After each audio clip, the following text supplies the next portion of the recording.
Yo, it's your boy Ryan, Northwest Sports Fanatics, back at you with a new video. Today is Sunday, December 14th, 2025, with your boy Ryan and the Northwest Sports Fanatics. Make sure you guys subscribe to the channel. Smash that like button either now or on your way out. Donate to your boy if you can. Cash App $, ORIONNWSF, or the YouTube Super Chat right here. We got Sunday Night Football with the Minnesota Vikings versus the Dallas Cowboys. Kickoff is going to be here in roughly 5 minutes. So let's cue up the music, take a look at the thumb, and let's get settled in for some Sunday Night Football. Happy Sunday, everyone.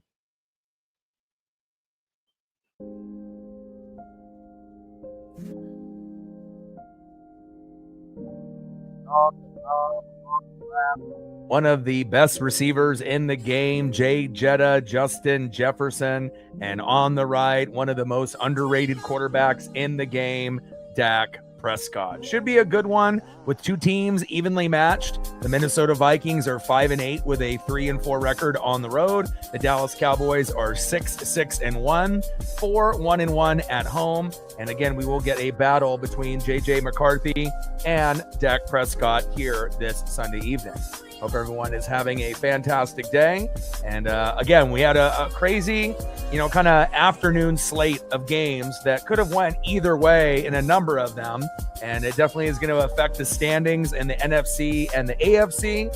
And again, I can't wait to be able to kind of go into all of that here later in the broadcast. And we will see what the Vegas line will be here in the matchup. Last time I checked, it was Dallas by 5.5. And with just minutes to go before kickoff, looks like there hasn't been any adjustments on that. Still Dallas the favorite by 5.5. And hopefully Minnesota will keep this game entertaining and close. We'll be shooting for 100 likes, 100 on the Dono train, and 5 to 15 subs. Let's get it, baby. And shout out to my boy Brooks Beats with the best beats on YouTube.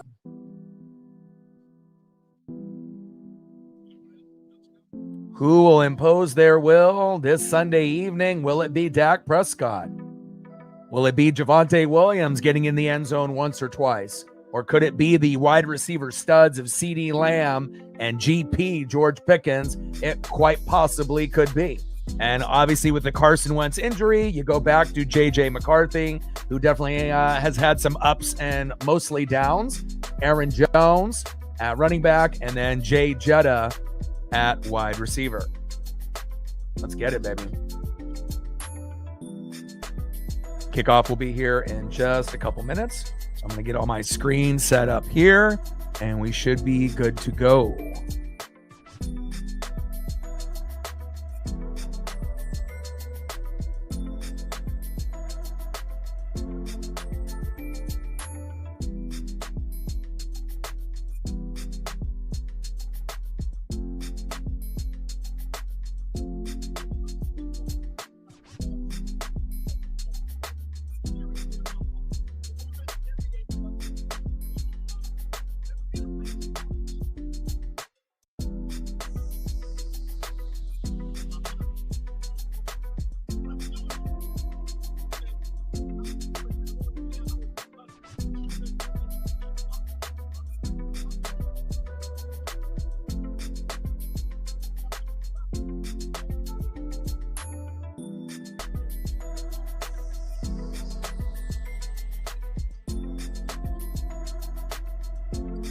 Captain in the building. What's good? Go Hawks.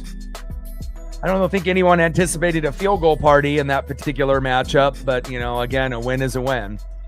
Broncos 34, Packers 26 in a close one. They're in Denver. Rams 41, Lions 34 and another close one in the afternoon. Saints 20, Panthers 17 and another close one. Niners 37, Titans 24. Kind of really the only blowout game that was kind of, in that afternoon slate. And then obviously we know the Seahawks won 18-16 over the Colts.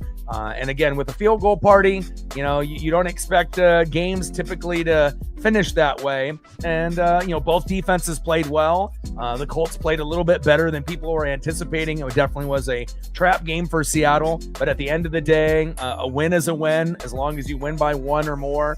And they got the job done. And as we look at the standings, we thought that the NFC was, so much better, than the AFC. But now the AFC has more 10-win plus teams than the NFC, even though the NFC does have 2 9-win teams in the Eagles and the Packers, right? You got the Bears with 10 wins, the Rams, Seahawks, and Niners with all 10 or more. And then on the flip side, you got the Broncos with 12, Chargers and Jacksonville Jaguars with 10, as well as the Buffalo Bills with their big victory today against the Patriots, who dropped to 11-3. And if you ended up watching that New England Buffalo game this morning, like myself, New England was up 21-0. So it does show you New England definitely has one of the better, well-balanced teams in the AFC. But when you do go against Josh Allen and James Cook, again, anything is possible, even when they get down 21-0. So, if you're kind of looking at the hierarchy, of the AFC, you definitely have to assume, the Broncos are at the top, the Bills are second, the Patriots are third, and then you got the Texans, the Jags, as well as the Chargers, kind of all in the mix. And then on the NFC side, obviously we know how it goes, right? You got the Rams and the Seahawks at the top, right? You got the Niners and the Bears with 10 wins, Eagles and Packers with 9 wins, just on the cusp. And then obviously the Lions, Tampa Bay, Carolina, and a few other teams like Dallas, just trying to find a way, to get a few more wins before the season is over. And again, I never really thought that the Panthers and Buccaneers, would be in the same position as the Ravens and the Steelers. We obviously have the 2 worst divisions in football this year, which is not what you want with the NFC South and the AFC North, but we will find out if the Steelers can end up breaking the 4-game win streak of the Dolphins tomorrow on Monday night.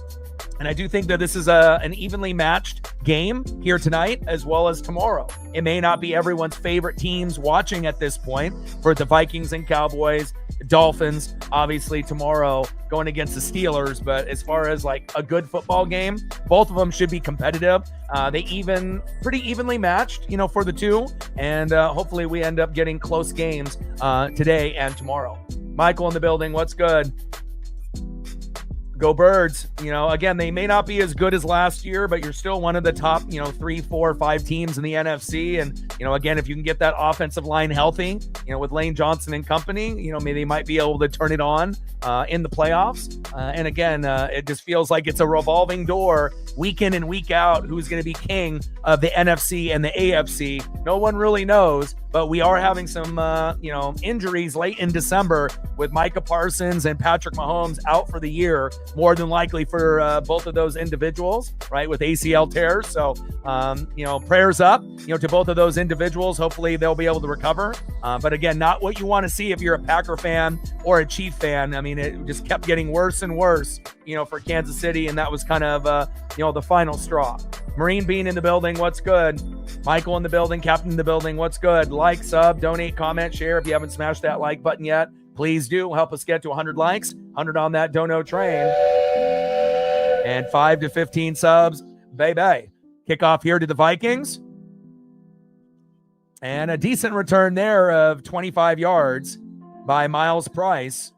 Aubrey with the kick from the Cowboys. And now it's 1st down and 10 at the Minnesota 32. And again, we will see what J.J. McCarthy can do. He's definitely had some ups, but mostly downs. There's no more competition with Carson Wentz with his injury. So it will be the J.J. McCarthy show. You can hand the ball off to Aaron Jones. Aaron Jones. And then you still got one of the best wide receivers in the game in Jay Jetta, even though, his stats may not say that, this particular year. But again, when you have quarterbacks like J.J. McCarthy and Carson Wentz and others, it's hard to put up big numbers. 1st down and 10. Hand off to Aaron Jones as he bounces it to the outside. Avoids one tackle, but not the next. And then a nice 6-yard gain there. And Deron Bland, the corner from the Cowboys, with the tackle. 2nd down and 4 at the Minnesota 38. Showtime in the building. What's good? Dark Passenger in the building. What's good? Yeah, should be a game where we get points. And I think same thing with tomorrow. If TJ Watt had that, unsuspected hospital visit, he won't be playing tomorrow. So you would assume, the Dolphins and Steelers, even though they're not the greatest teams to be watching late on a Monday Night Football game, hopefully that'll be entertaining as well. Shotgun set on 2nd down and 4. Tipped.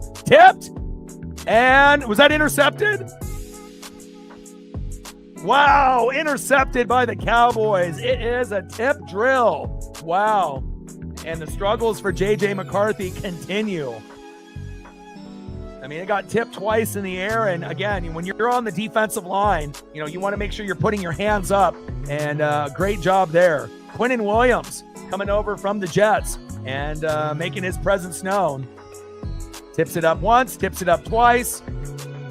And the Cowboy Oliver there. It's crazy when you end up seeing, certain tipped interceptions, because I'm not even sure if he ended up seeing that football right before, maybe like 1 second before it was going to possibly hit the ground. Great job by the Cowboys. And we got a Javonte Williams run off that left guard, 2-yard gain. Jalen Redmond, the D tackle for the Vikings, with the tackle. 2nd down and 8 at the Minnesota 33. And then on the flip side, we got Dak Prescott at quarterback, maybe the most underrated quarterback in the NFL for quite some time. Javonte Williams, a former Bronco running back there, hopefully being able to get some positive yards. And then you got the duo of CeeDee Lamb and George Pickens that can ball out on any given day. Prescott incomplete to Brevin Spanford. 3rd down and 8 incoming here at the Minnesota 33.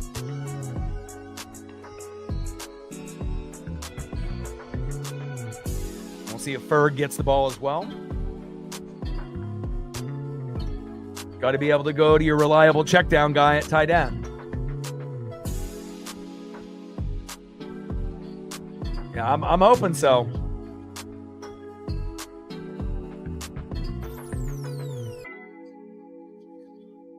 Three wide receiver set. Audible at the line for Dak. Shotgun set. Short middle to CeeDee Lamb. And only getting about 4 yards there. Now it'll be 4th down and 4 at the Minnesota 29. And Aubrey will come out, and we know how great Aubrey is. Obviously he can make, 40, 50, 60-yard field goals. 27 for 29 on the season, 93%. 64 for his long. So you would assume that this will be a chip shot for him. 47-yarder. And it doesn't matter if it's on the left hash, the right hash, or right in the middle. Aubrey is that guy. Oh, a fake! Aubrey! Wow! 1st down, Cowboys. Unbelievable. Are you kidding me? That was sweet. I would have never expected Aubrey to get the flip off the fake field goal and for him to run for the 1st down. I mean, he only needed to get 4 yards. I mean, if it was like 8 or 9 or 10, they wouldn't have ran that play. But just a simple fact, he only needed 4 yards. And great job there sliding so he could prevent any type of injury. 1st down, Brandon Aubrey, the kicker. Wow. 2-yard run there by Javonte Williams. And Tyrion Ingram Dawkins, the DN for the Vikings, with the tackle. 2nd down and 8 at the Minnesota 21. And again, this may not be everyone's favorite game to watch with these two teams playing on Sunday night, but at least you're going to get a little bit of excitement, and maybe see something that you haven't seen all year, or you have only seen very rarely throughout the NFL season. And honestly, that's the first fake field goal to the kicker I've seen all year, with a little flip to the kicker like that. And not only that, he was able to get the 1st down with 6 yards on 4th and 4. Pretty sweet. 2nd down and 8. Prescott. There we go. Nice catch by Ryan. Flanoy there. 1st down, Cowboys. 1st down and 10 at the Minnesota 11.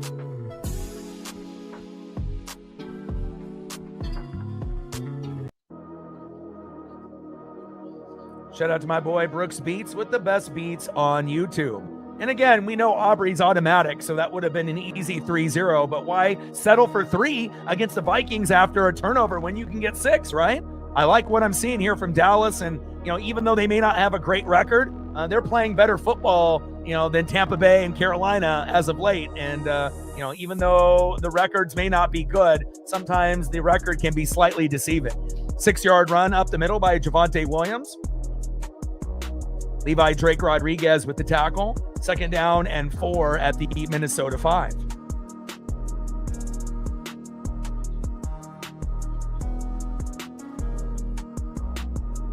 $89 subs to get to 23,400. Sunday night football, Minnesota Vikings 5-8, 3-4 on the road versus 6-1 Dallas Cowboys, who are 4-1-1 at home. Handoff up the middle to Javonte Williams. 1-yard gain. Eric Wilson, the linebacker there for the Vikings with the tackle. And now we're going to be in 3rd down and 3. And normally in 3rd down and 3, you can go to CD Lamb, you can go to George Pickens, but again, the guy that gets lost in the shuffle sometimes will be Ferguson at tight end. So again, running the football will be the most likely scenario. Hell, you could even run it in with Dak himself with an RPO. Let's see what direction they decide to go here for the Dallas Cowboys.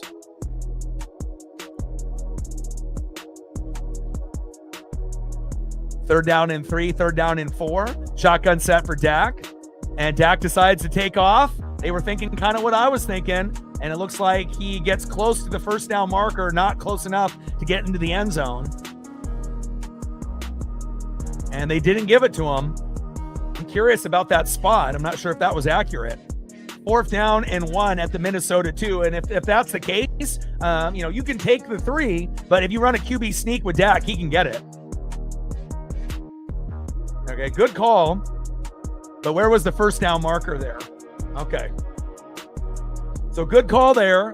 Based off the ball placement. QB sneak by Dak, and you should be able to get in. They decide to hand it off instead.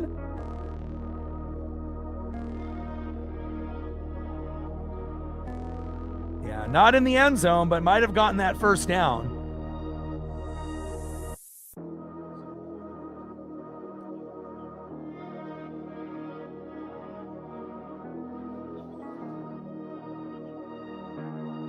All right, they give him the 1st down. Javonte Williams with a 1-yard gain.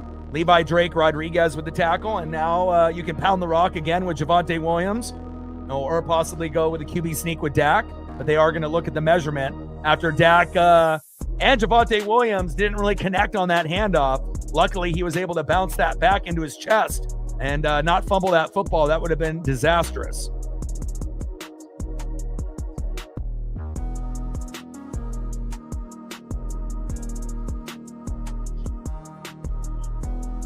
On the Bros or the Browns? I assume that you were trying to type out Browns. TJ in the building, what's good? Yeah, I mean, again, I'll take that. We got a few hardcore Panther fans on the channel, but we lost to the Saints, they lost to the Saints, and it's definitely going to come down to the wire between the Ravens and Steelers in the AFC North. As well as the Buccaneers and the Panthers. The Bucs and the Panthers played twice in the last 3 weeks, so that'll determine who ends up winning the NFC South. And there we go, touchdown right up the middle, Javonte Williams. And just like that, 6-0 Cowboys. And again, they had a chance with Aubrey to go for a long field goal, 47, 48 yards, but they decided to go with the fake field goal and a flip on 4th and 4 to the kicker, Aubrey, and he ended up running for 6 yards, getting the 1st down, and they were able to efficiently keep moving the ball forward and getting points off the turnover, off the interception on J.J. McCarthy. Extra point is up and good by Brandon Aubrey, and we got a nice 7-0 Cowboy lead. Let's hope J.J. McCarthy can be a little bit more efficient on his drive, so that way this can be a decent scoring game between both teams.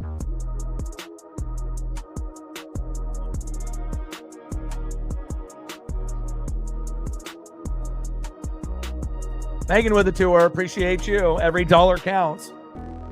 Stacks, racks with the little Cactus Jack. Bang, bang, we're at 2. 98 to go to hit the goal. And I had a few friends. that went to the game, and obviously most Seahawk fans probably assumed it would be more of a blowout, even though it was a trap game. Phillip Rivers, tried to do his best, for the first time and not playing football in a few years, and the defense has played, good on both sides. I don't think any Seahawk fan predicted a field goal party and, through all the points, but, when you end up, finding a way with field goals, sometimes that's just the way that you have to win games. And, sometimes the wins are a little ugly. You would want a little bit more, out of your skill position players, from your quarterback, your running backs, and your wide receivers like JSN. But again, a win is a win.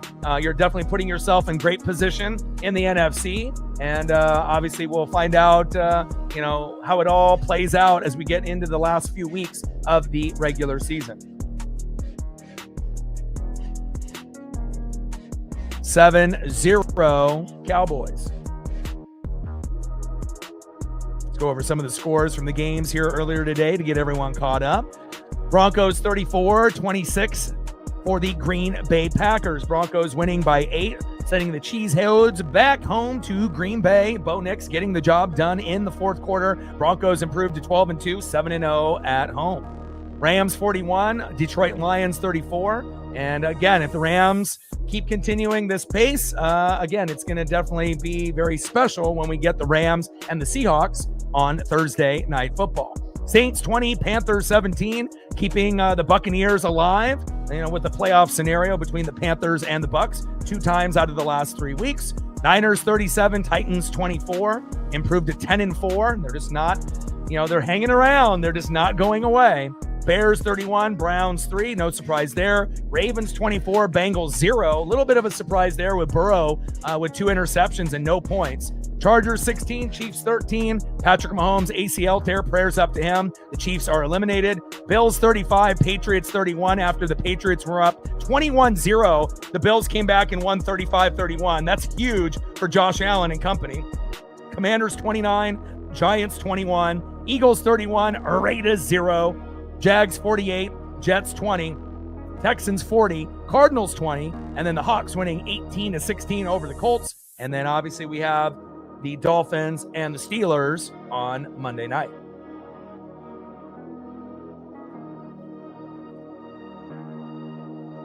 Yeah, I think Latu and a lot of the Colts defense, if they didn't play, inspired football, it could have gotten pretty ugly. So you got to give the Colts defense a little bit of credit for keeping that game as close as it was. We already know, how good the Seahawk defense has been all year, but it definitely was probably heart-wrenching, for a lot of Hawk fans, including a few of my friends that went up there for the game. But, a dub is a dub, and that's all that you want at this point of the year in December. Aubrey kicks it off, 62 yards. And now we're going to 1st down and 10. Aaron Jones up the middle. Kenny Clark with a nice tackle. Loss of 3. 2nd down and 13 at the Minnesota 11. I mean, in a game that you probably should have blown them out, let's be honest, right? But again, if you have good defense, defense wins games, defense wins championships, and defense keeps you in games. I wish my team had a defense. So, you never can take for granted. If you're really good on one side of the ball, it's better to be, good on the defensive side. Offensive side, you can, have a little bit of wiggle room. But again, if you're good at offense and have no defense, I mean, it really only works out if you're Josh Allen. And again, their secondary is pretty good, but their run defense is, bottom 3. But they still find ways to come back against good teams like the Patriots today, down 21-0. I don't think there's very many teams in the NFL that could have done what Josh Allen did against the Patriots today. That was very impressive. 13-yard pass from J.J. McCarthy to T.J. Hawkinson. 1st down, Vikings, score. 1st down and 10 at the Minnesota 24. About 7 minutes left here in the first quarter. 7-0 Cowboys.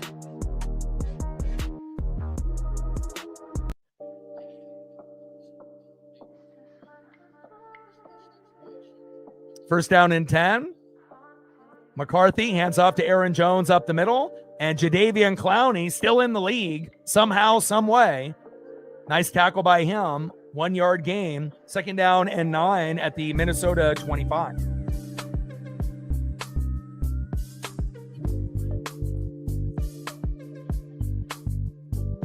And it's crazy, there's more 10-win teams in the AFC now that there are in the NFC. So the AFC has caught up, especially with the Jags, the Texans and the Chargers and a few other teams that are kind of not really being talked about, but they're starting to gain a little bit of momentum. And we do have 2 9-win teams in the NFC with the Eagles and the Packers. So eventually they're going to get to 10 wins, but it's starting to even out. Instead of just the NFC being so much better than the AFC, you're starting to see it kind of even out here in December. 8-yard pass from McCarthy to Jordan Addison, the USC product.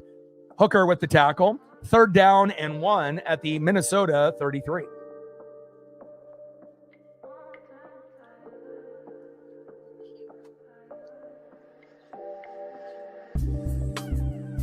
See what J.J. McCarthy can do. You got Aaron Jones. You got Jay Jetta. You got Addison and Hawkinson. You got options. 3rd down and 1. I mean, you could always run the QB sneak with J.J. McCarthy, but they decide to hand it off, and he doesn't get it. Should have did a QB sneak there. And a nice tackle there. Loss of a yard. Siobhan Revel Jr., the corner, coming in. And now it's 4th down and 2 at the Minnesota 32. Andrea in the building. How are you?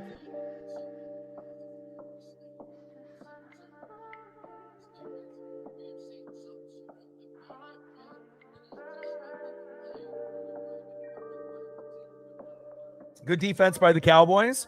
And again, even though the Cowboys, the Buccaneers, and the Panthers, all have a similar kind of crappy 500 record, Dallas is playing better ball than Carolina and Tampa. Carolina's got a defense, offense not so much. Tampa's got an offense, but no defense, and it definitely stings. And with the Cowboys, you're starting to see they got a little bit of offense and a little bit of defense. And even though they're being slept on, they can still play some entertaining football.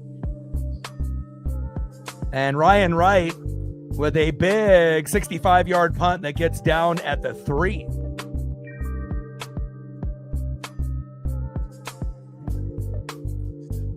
Like, sub, donate, comment, share. If you haven't smashed that like button yet, please do. Help us get to 100 likes, 100 on that dono train. We're at 298 to go and 5 to 15 subs. Let's get it, baby. And now it'll be Dak again, seeing if they can end up having magic like they did on their first drive.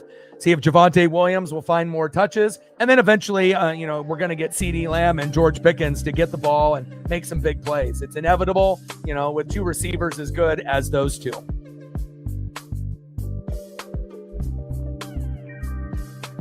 And as we look at the NFL standings, we got the Patriots at 11-3, who dropped a game to the Buffalo Bills, who are creeping now at 10-4. Dolphins at 6-7, kind of like the Cowboys, Bucks, and Panthers, as well as the Steelers and the Ravens, just kind of praying that they can find a little bit of magic late in the season. Steelers at 7-6, Ravens at 7-7, Jags at 10-4, Texans at 9-5, Colts at 8-6. Obviously, you would assume the Colts are going to start going in that direction.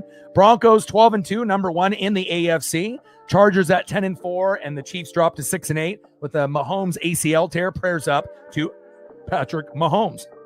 Eagles at 9-5, Cowboys at 6-1, Bears at 10-4, Packers 9-4-1, Lions at 8-6. Tampa at 7-7, just like the Panthers, and we play each other 2 times out of the last 3 games. And realistically, the winner of the NFC South might be 9-8. It's very, very possible. And then you got the Rams and the Seahawks at 11-3, the Niners at 10-4, and it's going to get even more spicier as we continue to get further and further along in the season. And again, I think the most impressive, thing that I saw today was the Bills coming back, from 21-0 against a team that has good offense, defense, and special teams, and you're on the road. So again, Josh Allen is one of the best quarterbacks in the game. James Cook is playing like he's the top 2 running back in the game. Going into the game, that's what he was kind of ranked, right? We obviously know that the run defense for the Bills is like bottom 2, bottom 3, but their secondary plays like top 5. So even though the Bills are kind of known of not really having a defense, the secondary is a little bit better than people assume, but the run defense up front is not good. But even with that being said, Josh Allen and Cook made it happen in the second half and got that big victory. That was impressive. And Malik Davis with that run. Isaiah Rodgers says, hey, not today. No game. 2nd down and 10 at the Dallas 3. Oh, the Broncos are good. They're not lucky. Again, defense wins games. Defense wins championships. And again, you have to look at what Bo has to work with. He doesn't really have a whole lot to work with. RJ Harvey, Cortland Sutton, Evan Ingram, who loves to drop passes. I mean, that's not really sexy, based on NFL talent. So, they definitely are a defensive-driven team, and it shows. But again, they are legit. Broncos are legit. Patriots are legit. The Bills are legit. And I like the Texans, with their defense. And then you still got the Jags and the Chargers with good records, but can they beat someone in the playoffs? We don't know, right? And then we obviously know the Steelers and Ravens are not good, but one of those teams will make the playoffs. And then you got the Rams and the Seahawks, at the top, right? And then obviously you got the Eagles and the Niners and the Bears and the Packers and the Lions. And then obviously Tampa Bay or Carolina at the very, very bottom, just because someone has to come out divisional winner in the 2 worst positions in football based on record, with the NFC South and the AFC North being the worst. So, we'll find out between the Steelers and the Ravens who makes it, and the Panthers and the Buccaneers. 8-yard run there by Hunter Lipke. 4th down and 2 at the Dallas 11. And I'm a little confused why they decided to go with these other running backs unless Javonte Williams is injured. It's like, why are you going with RB2, RB3 when you could have went with your RB1? A little bit of a head scratcher there. Cowboys with the punt. And fair caught. Almost didn't have enough room there. And now it's going to be 1st down and 10 after that Brian Anger punt. Goes to Miles Price. 1st down and 10 at the Minnesota 47.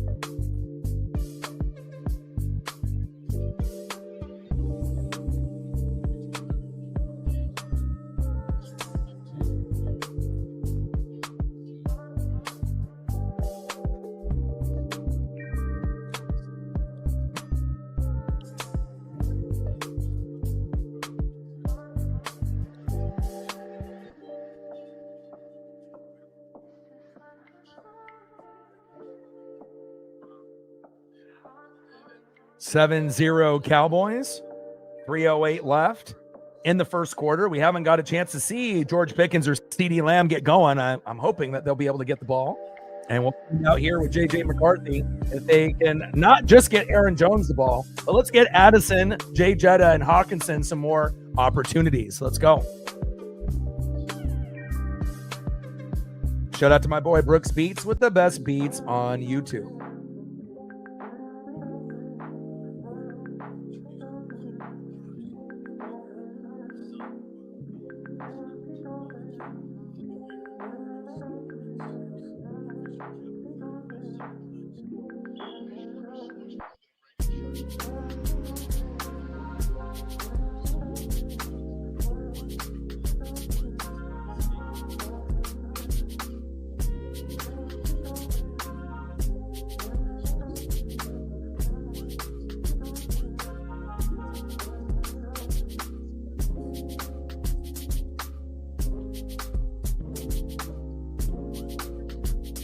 Looking on the injury report to see if there's anything else that's newly added. But that was a little shocking to go with the backup running backs on that drive. I mean, after Javonte Williams already scored the touchdown, early on in the game, like, why would you not give him the ball in that particular situation? But I don't see anything new, but we'll find out. Judah in the building. What's good?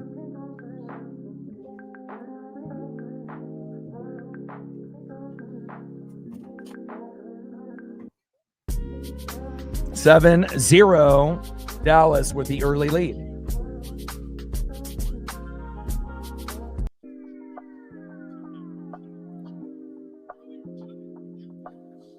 All right, baby, let's go. Like, sub, donate, comment, share. If you haven't smashed that like button yet, please do. Help us get to 100 likes, 100 on that dono train, 5 to 15 subs. Let's get it, baby.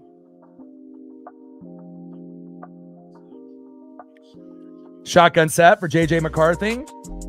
Fake toss, screen pass, and there goes Aaron Jones. still can flash a little bit of speed there. First down, Vikings, and it looks like a horse collar penalty at the end of that run. Big play here for Minnesota. Jolly in the building. What's good? Stacks, Racks with a little Cactus Jack. Bang, bang. And just like we thought when we talked about it, right? We know the Bucs and the Panthers are neck and neck, just like the Steelers and the Ravens. We might not have good records, but somebody has got to be the divisional winner out of the two worst divisions in football, NFC South and AFC North. And, I lost to the Saints a couple weeks ago at home with bad weather. You knew going to the Dome, it was going to be tough. And ended up, barely losing that game. And now the games against the Panthers and Bucs, we play each other twice in the last 3 weeks, in the last, 3 games. So, obviously, what happens in those particular games are going to decide who wins the division. Towards the end zone.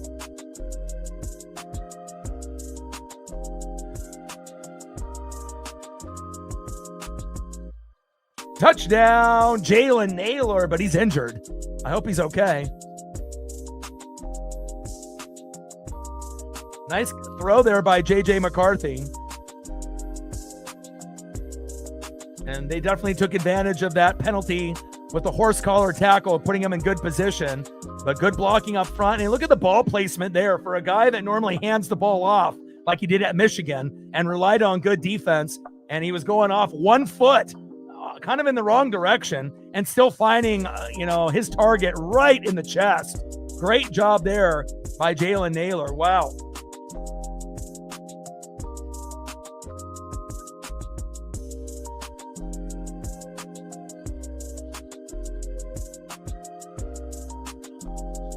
Yeah, it went through.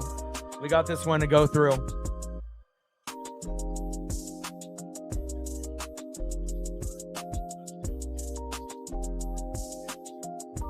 Hopefully Naylor is okay. Now we're going to be waiting for the extra point. Or are they going to go for 2? No point in going for 2. And they give Naylor back the football, which is good for the squad there. Yeah, 21-0, and then again, when it's Josh Allen and James Cook, the New England looks great on offense, defense, and special teams. There's no doubt about it. But again, when you go against Josh Allen and James Cook, again, their secondary is top 5. The only really bad thing about the Buffalo defense is their run defense is like bottom 2, bottom 3. So as long as you can get the other team to run on Buffalo, then you're good. But if you have to start throwing on Buffalo, that's when they're going to, find a way to kind of creep back in the game. And, I still think New England is a very, very good team, and again, instead of being second best to the Broncos, now you're third with Buffalo being 2. But even though you still have one more win than them, but again, it still could come down to, one of those 3 teams, the Broncos, the Patriots, or the Bills representing, the AFC. And then obviously you got teams like the Jacksonville Jaguars, the Houston Texans, who have got a great defense, as well as the Chargers from Los Angeles, in the mix, trying to see if they can actually win a game in the playoffs. And I think I like the Texan team probably the best out of the Jags, Texans, and Chargers, just because of the defense with Danielle Hunter and Will Anderson Jr. Roll Tide. But and then the NFC, obviously we've seen the Rams and the Seahawks get the job done. May have not been in the way that they wanted, but they got the job done. Niners are still hanging around. Bears are still hanging around. Packers and Lions still got good records. And then obviously, you got the Panthers and Buccaneers with a 500 record, both at 7-7, and something's got to give. So.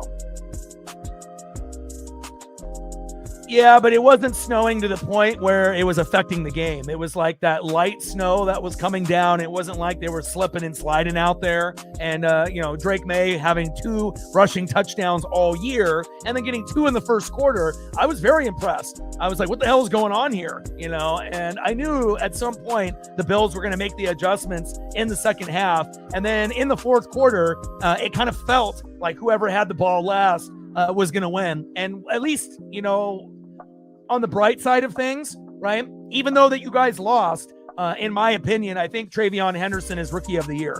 We knew that Ibuka was great in the first month of the season, but he fell off. He's not really the same player, with all the other receivers that are back now with Mike Evans and Godwin and McMillan and everyone else, right? And we know Tyler Warren from the Colts, is very, very good at tight end for Indianapolis. But to me, the most impressive rookie by far has been TreVeyon Henderson. He should be starting over Ramondre Stevenson. And again, you're able to see what he can do with his speed and his vision.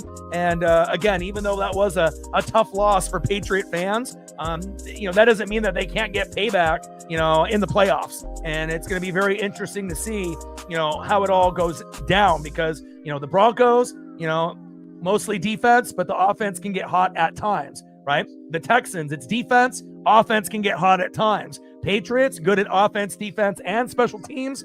And then obviously the Bills, offense, and then the defense in the secondary can, defend passes, but they can't stop the run at all. So, again, you would think the Bills might be the only team in the AFC or the NFC for that matter that doesn't really have a good defense that might still be able to make the Super Bowl. And typically, when we end up seeing Super Bowl teams, it's usually a well-balanced team that's got offense and defense, including some special teams. 7-7 tie between the Vikings and the Cowboys. And Reichard there to Javonte Turpin. 26-yard return. First down and 10 at the Cowboy 27. No, Jordan Mason, no yards yet.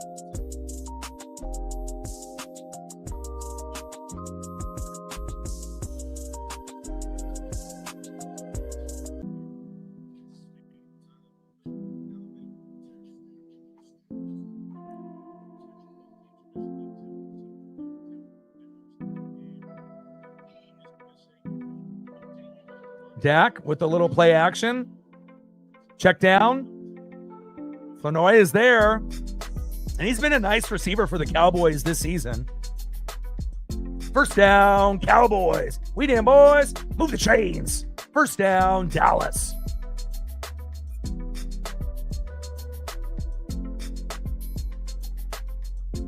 Yeah, but again, sometimes... you never really pictured yourself even in this position. Nobody did. And, again, sometimes we have these, expectations that may not be realistic.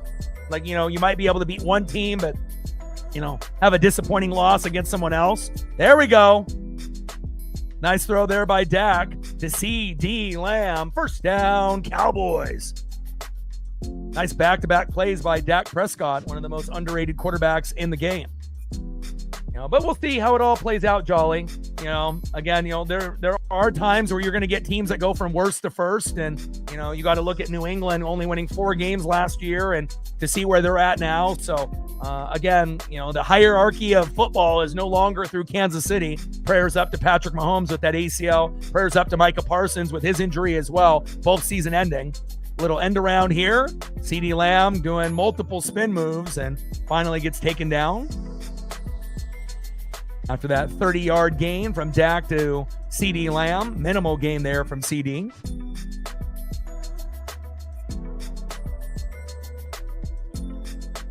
Louise in the building. What's good?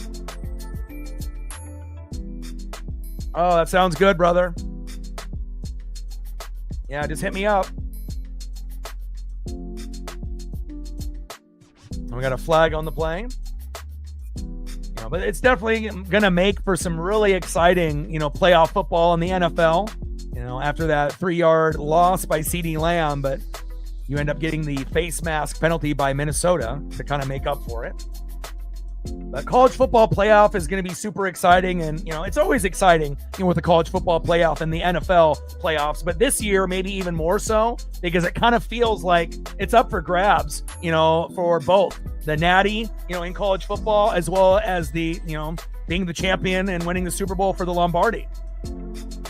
And Malik Davis with a short gain. My boy Louise with a $20 holla. Appreciate you. Stacks. Rax with the little Cactus Jack. Bang, bang. Appreciate you. Hello, this is Louise Fernando calling on behalf of Verizon. How can I help you? Appreciate you. Another $20 holla on the Dono train. Miss you, bro. How's your woman doing? How's the dog doing? I'll see your social media from time to time. You guys are living your best life in Texas, moving from Oregon to Texas, a few months back. And, I hope everything is going well for you and your family. Handoff up the middle. And Davis down to the 1. And I wonder if Javonte Williams is injured because after he scored the touchdown, I'm not sure if we've seen him since then.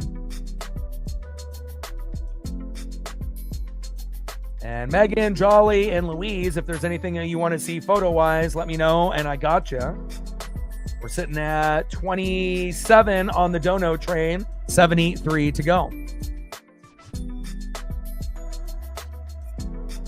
End of the first quarter, and it was a good one. 7-7 Cowboys and Vikings. And again, even though these may not be everyone's favorite teams to watch, unless you are a Cowboy or Viking fan, but again, I think it's going to make for entertaining football. I mean, we ended up having a fake field goal that got flipped to the kicker, and Aubrey ended up running it for 6 yards and getting a first down on 4th down and 4. I haven't seen that all year.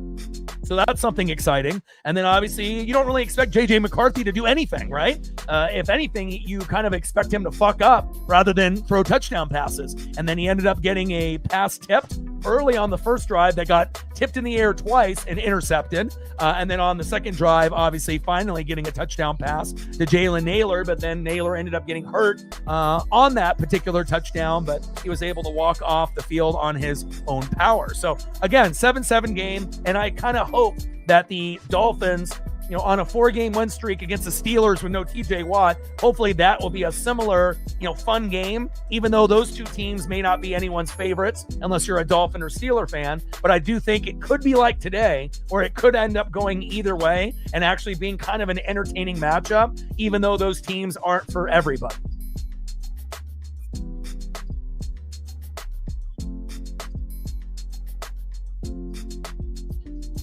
Shout out to my boy Brooks Beats with the best beats on YouTube.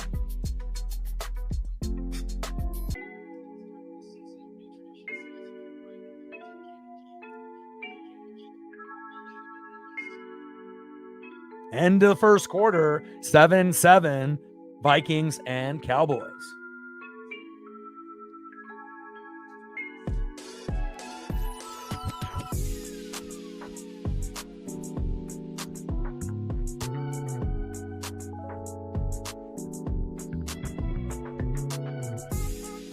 Yeah, you got to be patient, man. Remember, most of the fan base and most people assume that you guys were going to finish, going into the year, maybe last, but you were hoping for second or third. Then you saw the Saints tanking, and then, you assumed, okay, maybe third. And then the Falcons and Bucks would be higher. Then you started to see the Falcons and Bucks struggle, and then you're able to take advantage. So it's not only, the Panthers' progression, but also a little bit of luck that the Falcons, the Buccaneers, and the Saints were overly bad this year. So again, don't put so much pressure, and be so impatient. Sometimes you got to, build it, for a while. And again, looking at the other teams in the division, and it's a bad division this year, right? But again, you guys have played pretty well with all things considered, because, going into the year, a lot of people, probably assume that the Panthers would be last place, again. So, again, to go from, hey, you're going to finish in last place to, hey, in the last 3 weeks of the season, you might actually make the playoffs. That's got to be exciting.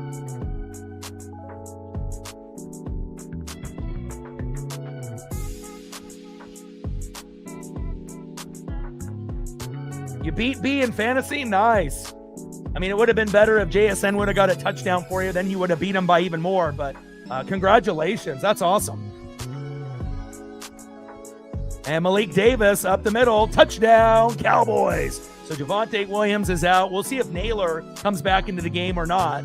But the Cowboys say, hey, we had Zeke, we had Tony Pollard, we had Javonte Williams. None of them have been really fantastic. And then you got to keep going down the depth chart to Malik Davis. But again, offensive line has done a pretty good job for the Cowboys. They're not as good as they were when they had 3 Pro Bowlers on the line, when Zeke's rookie year. But again, they got the job done there. 1-yard touchdown run there by Malik Davis. Extra point from Aubrey is up and good. 14-7 Cowboys. And it should be very back and forth with the touchdown game here today.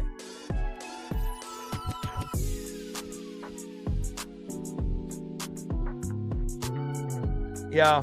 But again, especially when it's been a long time since, the Panthers have been relevant, with Cam and the Super Bowl run against the Broncos years back. But, normally you don't want to have to wait like 10 years, to be kind of like relevant again. But, you guys have gotten better, and really the defense is good. It's just the offense that needs to be more consistent, more weapons, more O-line, more skill position players, and then more development out of Bryce. And then again, taking advantage of the Saints and the Falcons and the Buccaneers not being that great. But even with that being said, everyone in the division kind of stinks, right? No one is really good. Same thing in the AFC North. You got the Ravens and the Steelers, but obviously with the other teams, with the Browns and the Bengals, both divisions suck. They're the two worst. So, even if you end up making the playoffs at 8-9 or 9-8, it may not be pretty, but someone's got to make it. And, if the Ravens and the Panthers make it, they have a better chance of winning a game than maybe the Steelers and the Buccaneers. But, we'll have to duke it out, in these last few weeks. And again, if we end up making the playoffs, I'll be happy. But again, we don't have a defense, and it's cool to score points, but when you can't stop anybody and then you end up losing games like we did on Thursday night, it's unacceptable, and I really hope they fire the whole coaching staff and whatnot. They want to put the blame on the players. But again, the coaching is a big part of it as well. Aubrey with the kick, 58 yards, 18-yard return there by Miles Price. First down and 10 at the Minnesota 25. Yeah, if we could just put the Buccaneers and the Panthers together, we actually could maybe beat someone in the playoffs in the NFC, but again, that's not obviously something that can happen. Just about getting better, each game, and, unfortunate that you guys weren't able to beat them. We weren't able to beat them either, and even though they're a team that is openly tanking, they're still winning games late in the year, the Saints. How dare they? J.J. McCarthy, handoff. And there's Jordan Mason getting a look. Former 49er, 7-yard run.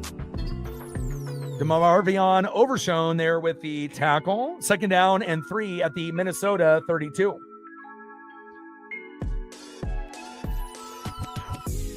But to be able to play the Panthers, 2 times out of the last 3 weeks, you can't ask for a better scenario. Yeah, we know the division isn't good, but I guarantee the Bucs and the Panther games are going to be good.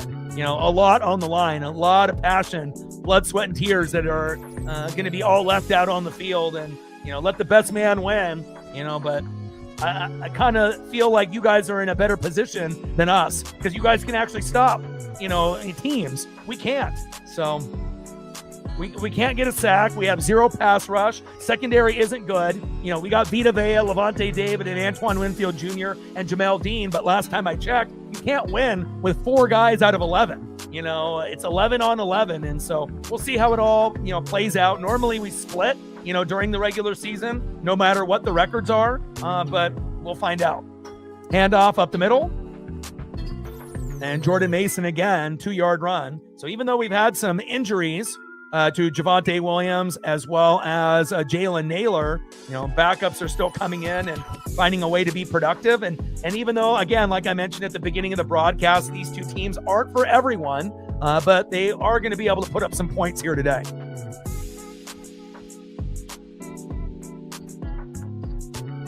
Yeah, and I used to do reaction videos almost solely for just them, because, they would watch and they would support. But ever since they got really shitty within the last couple years, obviously they don't want to watch a reaction video of them getting their ass kicked. So, sometimes you got to scale back on things, Now, if they had the same type of passion on watching their team lose rather than just watching their highlights when they win, then maybe I would still do them. But, I got to be able to make a business decision. McCarthy incomplete to Jay Jetta, finally getting a look, and it looked like Bland was all over him. No call, though.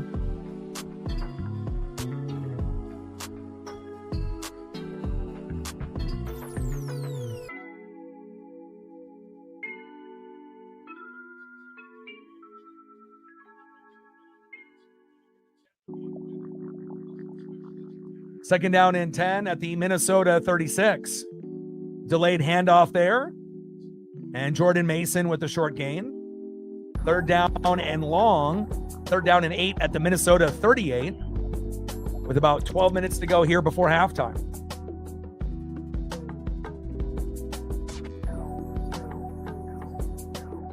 I might be like the only, non-Saints fan that the Saints fans respect. It's pretty rare. They're definitely a passionate, angry fan base. And again, some fan bases are a little bit more accepted than others. And we know how crazy it can get with certain teams and their fans. McCarthy going deep. He's got a man. He's wide open. Go, Addison. Oh, my God. First down, Vikings. Jordan Addison from J.J. McCarthy, 58-yarder. Oh, my. He was looking like Brett Favre on that throw. My goodness. Okay, J.J. For a quarterback that primarily just handed the ball off at Michigan and relied on good defense with Harbaugh behind the helm, J.J. has been wheeling and dealing here early in this game. And we know the defenses are a little soft with both of these teams, so it should make for some good football. Just like I knew the Rams and Lions was going to be high-scoring and fun, we're going to get a high-scoring, hopefully fun game here as well. Great throw, great catch, blown coverage by Dallas. And now timeout as the play clock was winding down for Minnesota. You don't want to go 5 yards and backwards and have a self-inflicted wound.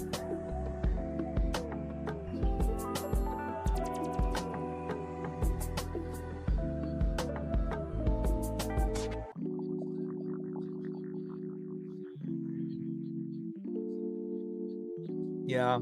I mean, there is a possibility that Jefferson, could be like Randy Moss at some point, before he retires, will join a Hall of Fame quarterback like when Moss joined Brady. And even though they went undefeated and lost to Eli in the Super Bowl, it is a possibility that maybe, we can get Jetta, with like a Joe Burrow, Josh Allen, type of, quarterback. And if you're able to do that, then Jetta's numbers will go through the roof. And I think that's all what we have been kind of waiting for. Jamar Chase has Joe Burrow. And again, imagine if Josh Allen had Jetta on the Bills, how exciting that would be. 1 yard run by Jordan Mason up the middle. But it also gives, fans a reason to pay attention to Minnesota, where you got Aaron Jones, you got Hawkinson, all right, the former Lion, you got Addison, who's a stud with Jetta. It's just about getting a good offensive line and a good quarterback to give them opportunities. And we know Minnesota's defense at times can play decent. Sometimes their defense plays really, really well. And, if you play fantasy, sometimes the defense alone can get like 20 points. So sometimes the defense single-handedly wins a game for Minnesota. So you never really know what version of Minnesota or Dallas you're going to get week in and week out. McCarthy, back of the end zone, touchdown, Vikings, Jetta. But there's a flag on the play. Of course there is. Oh. Illegal formation robbing us of the Jetta and the gritty. Hopefully they'll go right back to him. Illegal formation there. That's brutal.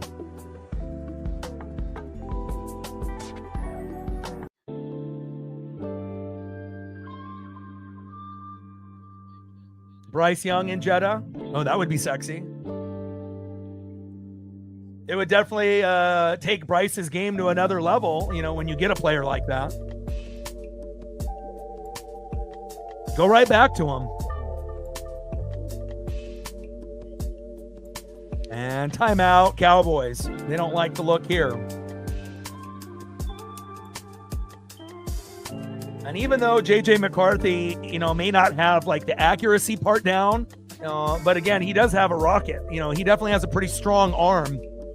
At least that's what he's been able to show, when he's been healthy, and that's only once in a while. So, I mean, he's got the power to throw it, 50 to 65 yards. And when he's throwing, obviously a bullet, it's going. It's not like one of those lobs. He definitely has power.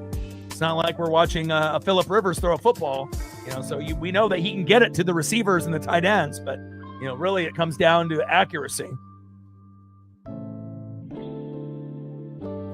Second and goal, 14-7 Cowboys. I want to see 14-14 all. Let's go. And then tomorrow we'll be doing the Dolphins and the Steelers. And hopefully that'll be an entertaining back and forth matchup as well. Dolphins winners of 4 in a row. And obviously with the Steelers, they're trying to be able to, get to the playoffs, but the Ravens are standing in their way. Same thing with the Panthers and the Bucks. Only one team is going to make it per division. Shotgun set for McCarthy, 2nd and goal, back shoulder fade, and they go back to Jetta. Incomplete. I don't really like that play call with the back shoulder fade when they kind of know it's coming. I would have liked to see more of a crossing route or having him run right in front of the quarterback's eyes, so that way they could run a slant or a crossing route, but, And especially if it's one-on-one, it's one thing, but it turned into one-on-two there, even though that second defender was still about 4 yards away. McCarthy, come on, my guy. 3rd and goal, shotgun set, and McCarthy decides to run up the middle, run to the right. Too much juking there. If he just would have ran where he needed to, and that's going to be a 7-yard run by J.J. McCarthy, 4th and goal at the Dallas 1. Go for it. QB sneak, touchdown, Vikings. That's what you do. You don't play around. You just do QB sneak. Again, if you go to Aaron Jones, he probably won't get it. You go to a fullback, you probably won't get it. Just go QB sneak. You don't even need to do a tush push here. Wasina, well, obviously when he was smiling, it wasn't due to pain. It was just, I'm tapping out. So, obviously with Creative and Triple H, it made, Gunther look like a heel. And that was the whole, scheme of things, trying to make someone look better. And, Cena has nothing left to prove. They decide to keep it. And look at J.J. McCarthy with the fake. Unbelievable. Pulling a Peyton Manning. And we saw him do that for the Colts as well as the Denver Broncos. And again, I felt that if they were going to hand it off to Aaron Jones or any of their running backs, they weren't going to get it. They obviously tackled the running back, about 3 yards away from the end zone. But JJ with a very good fake here. No one saw it at all. And he was able to walk it in. Great play call. I think he would have been able to get in with a QB sneak as well, but that was a little bit more sexy. And now we got a 14-13 game. Extra point is up. Right down the middle and good. Let's go. And again, when two teams, have issues on defense, but have offensive weapons, it's not like we're sitting at a 3-3 score or 0-0. So, again, it may not be everyone's favorite to watch, but at least we're having an entertaining game on Sunday Night Football. And we're knotted up at 14. Let's go.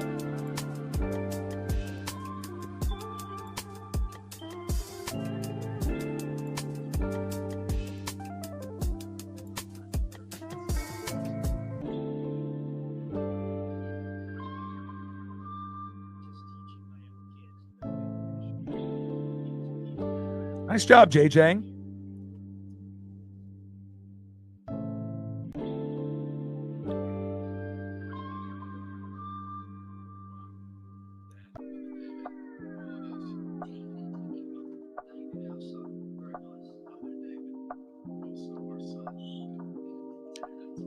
$9:28 left in the second quarter and a good one. 14-14 all. Like, sub, donate, comment, share. If you haven't smashed that like button yet, please do. Help us get to 100 likes, 100 on that dono train. And 5 to 15 subs. Let's get it, baby. Let's see what Dak Prescott. We probably won't be seeing Javonte Williams. It looks like we'll figure out any more updates on the injury. CeeDee Lamb and George Pickens. Still want to be able to get more opportunities for them. But with J.J. McCarthy, I see you. And then hopefully we can get Jay Jetta in the end zone, hitting the gritty at least once before this game is over.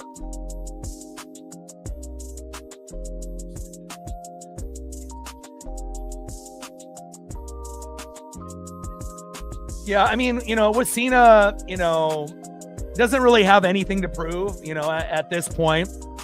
And, I think WWE creative hasn't, it started off with kind of a bang after Triple H took over Vince, but then lately, if you've been a fan of WWE and you watch it, creative hasn't been very good. And it's not like Triple H, is the only one coming up with these ideas, but it definitely hasn't been the greatest in the last few months, if you are a fan and you've been watching, whether it's Raw, SmackDown, NXT, or the PLEs and whatnot. But, it is what it is. He had a fantastic career. Obviously you have to have the backing of the boss. And if Vince didn't, like him, we probably wouldn't be talking about John Cena today. So obviously that was a part of it. When the boss likes you and gives you the push, then you obviously maximize your opportunities. And that's exactly what Cena did. And, even though as he got a little bit older, he still was able to wrestle at a pretty high level.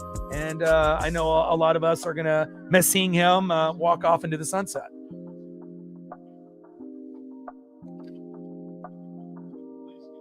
But everything kind of went to shit, when they got Travis Scott and The Rock involved, when they could have done like an NWO kind of angle, and they decided to kind of swerve from that, and obviously them coming in just to try to sell tickets for the next PLE to kind of spice it up. They didn't really have anything, long-term storytelling. It was just kind of like a one and done, type of thing. And obviously, a lot of WWE fans, we're about the storyline, not just the matches, because matches are just matches. But if you don't have a backbone to the matches, they don't mean anything. But, hopefully they'll realize that moving forward. Kickoff there by Will Reichard. 39-yard return, by Javonte Turpin. First down and 10 at the Dallas 43. Malik Davis right up the middle. No gain. Jalen Redmond with the tackle. Second down and 10 at the Dallas 43. Yeah, and I didn't really like the whole Travis Scott thing, doing the Dennis Rodman thing. Rodman was cool, when they did Rodman and Hogan, obviously, versus DDP and Karl Malone, in the WCW era. But I wasn't really a big fan of the Travis Scott angle and whatnot.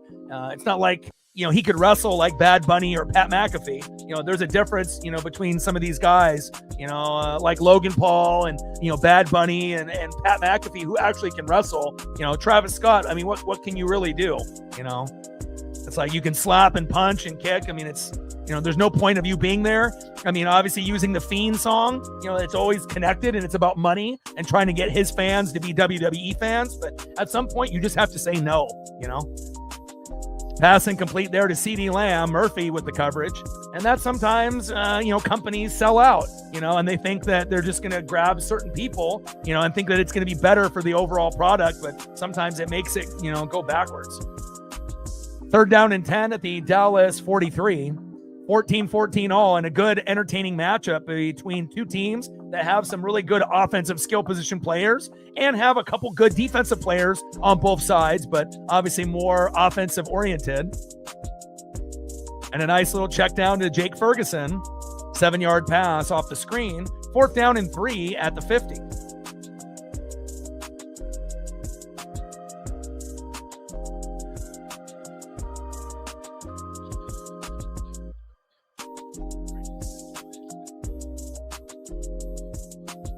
All right, Dallas is going for it here. Trips left. 4 wide receiver set. Shotgun set for Dak. Vikings showing blitz. They only rush 4. Dak steps up. Wide open, middle of the field. Beautiful. First down, CeeDee Lamb. Move the chains. That was pretty. Dak is so underrated, man. Like, just because he's on the Cowboys, he always gets hate, but again, he is quite a bit better than people want to give him credit for. I kind of feel the same way about Tony Romo when he was playing with the Cowboys. He definitely kind of got the short end of the stick and now is more known for, being an announcer doing color with Jim Nantz on CBS games, but Dallas has always had, good quarterbacks, running backs, wide receivers, tight ends, and typically a decent O-line. Usually the defense has been the problem, as well as Jerry Jones. 5-yard run up the middle there by Malik Davis. Andrew Van Ginkel with the tackle. 2nd down and 5 at the Minnesota 28.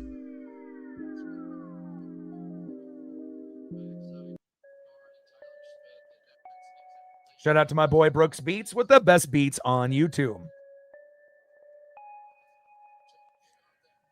Dak under center. Man in motion. Play action. Blitz coming. Dak. And he just has to throw it away. Intended tight end Jake Ferguson.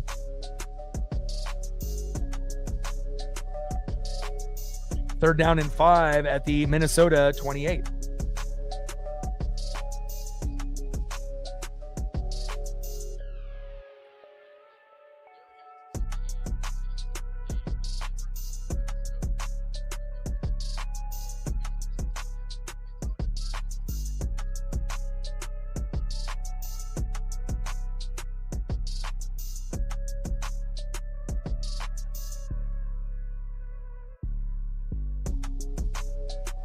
Timeout, Cowboys.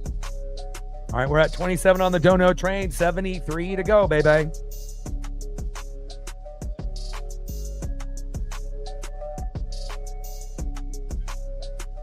Yeah, it is paradigm.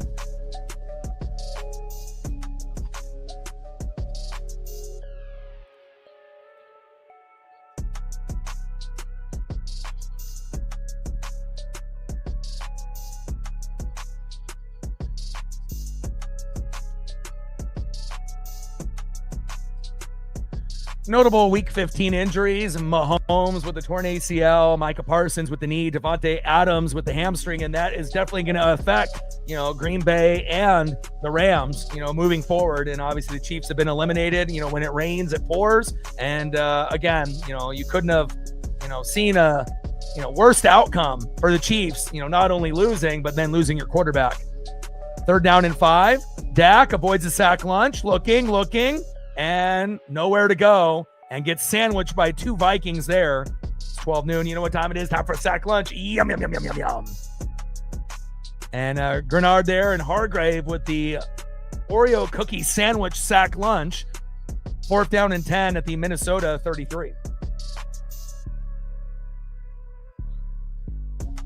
Yeah, I mean, he's been playing piano and playing instruments since he was, around the same time when I started kind of following sports and whatnot, around 3-4 years old. And again, a very talented individual, and I can't wait to be able to see what he continues to make. Field goal is up, and Aubrey misses one. Whoa! 51-yarder wide right. Unbelievable. Maybe they should have went for another fake like they did earlier in the game. My goodness.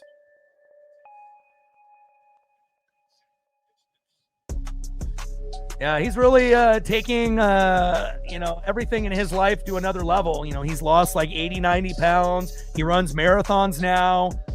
He's engaged. He's not partying anymore, Louise. He's really focusing on the music. And I've even invested a little bit of money in him so that way he can end up getting some, better programs to work with, for, sounds and beats and synthesizers and whatnot. And, I'm proud of him, again, from back in our sales days to where he's at now, he's a completely different person. Stacks, racks with a little Cactus Jack. Bang, bang. $5 holla on the Dono train. Appreciate you. Anything that you want to see photo-wise, let me know.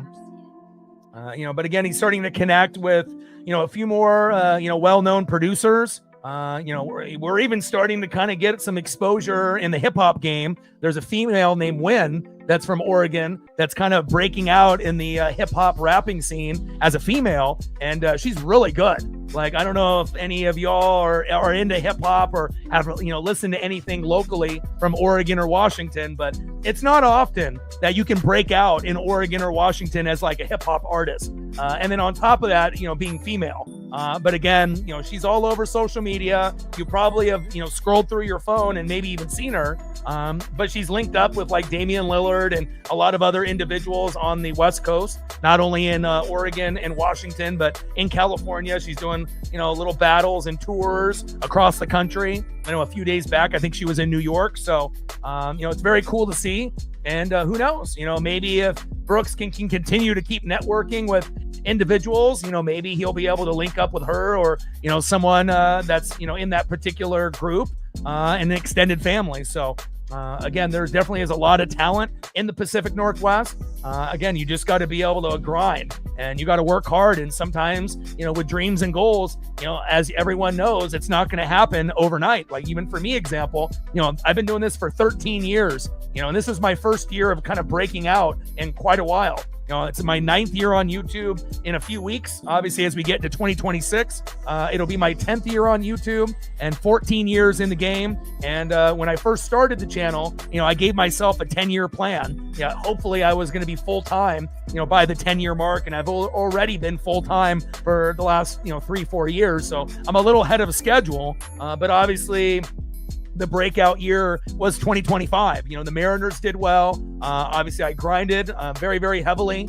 My goal is to do almost every game, which is 162 for the Mariners. And every year moving forward, we should be able to gain more and more ground with subs, views, donos, and just overall support on the channel. Little check down there to Aaron Jones. 8-yard pass from J.J. McCarthy. 2nd down and 2 at the Minnesota 49. I mean, I used to make beats with Brooks on his phone, where he'd have a little app on his phone, and we'd be clicking buttons and we'd be making beats and whatnot. So to be able to make beats from like a Samsung or iPhone, to be able to have your whole studio, with thousands of dollars of equipment, as well as different programs, for sounds and editing, I'm really proud of him, and hopefully he'll be able to continue that dream. 2nd down and 2, little flip to Aaron Jones. Blockers in front of him. Nice stiff arm. 1st down, Vikings. Move the chains. And it's just kind of nice, because I told him, if you would have done YouTube or kind of did what he's doing now years ago, who knows where he would be, in the game. But again, it's, better late than never. And sometimes you got to do your journey on, your pace. You can't have people do your journey and your dreams and goals for you. And ultimately, you have to believe in yourself. You don't have to worry about what other people think. If it makes you happy, do it. And I've been telling him that, from the very beginning, one of his biggest supporters, and definitely proud of him. 1st down and 10 at the Dallas 38. 5-yard pass there to Aaron Jones in the flat. And Revel there with the tackle. 2nd down and 5 at the Dallas 33.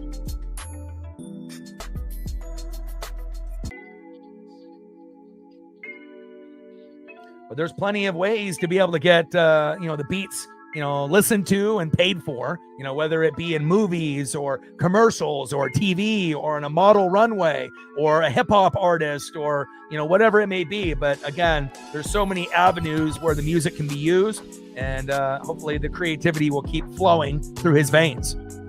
2nd down and 5 at the Dallas 33. Shotgun set. McCarthy short middle to Jay Jetta. There he is. Deron Bland with a tackle, 12-yard gain, 1st down and 10 at the Dallas 21. Move the chains. Nice job there by J.J. McCarthy to Jay Jetta. See if he can hit the gritty. Move the chains. 1st down, Vikings. Score.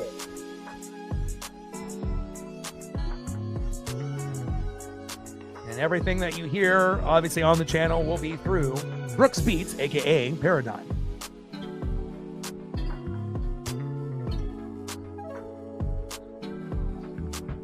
Man in motion.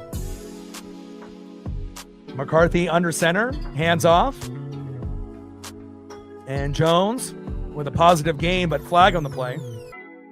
And Jetta and Carson pushing each other there. Words exchanged, pleasantries exchanged between the two of them.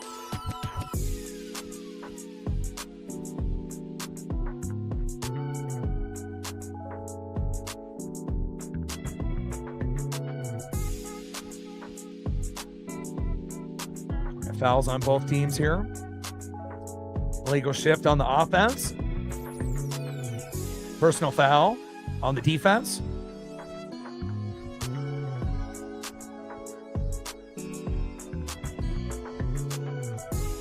All right, 1st down after the penalty there.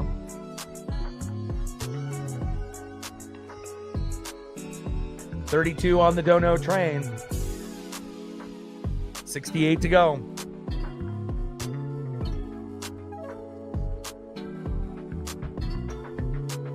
Chief in the building. What's good? Prayers up to Mahomes, man. When things just couldn't, finally kind of go your way, in a back and forth game against the Chargers, the last thing that you want to see is either Kelsey or Mahomes have a season-ending injury, and prayers up to Pat. But besides that, I hope everything else is going good in your life. Chief in the building. What's good, Chief?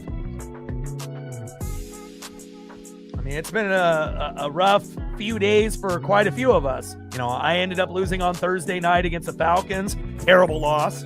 Obviously Jolly they ended up losing to the Saints as a Panther fan, and you going against your rival in the Chargers, and Mahomes tearing that ACL. Hopefully he'll recoup and recover, and there's going to be a lot of changes to a lot of teams going into next year, and hopefully we'll be able to see a good version of the Chiefs, and hopefully it's not going to be like a rebuilding type of thing where you're going to have to wait 2-3 years to get good again, but you never know.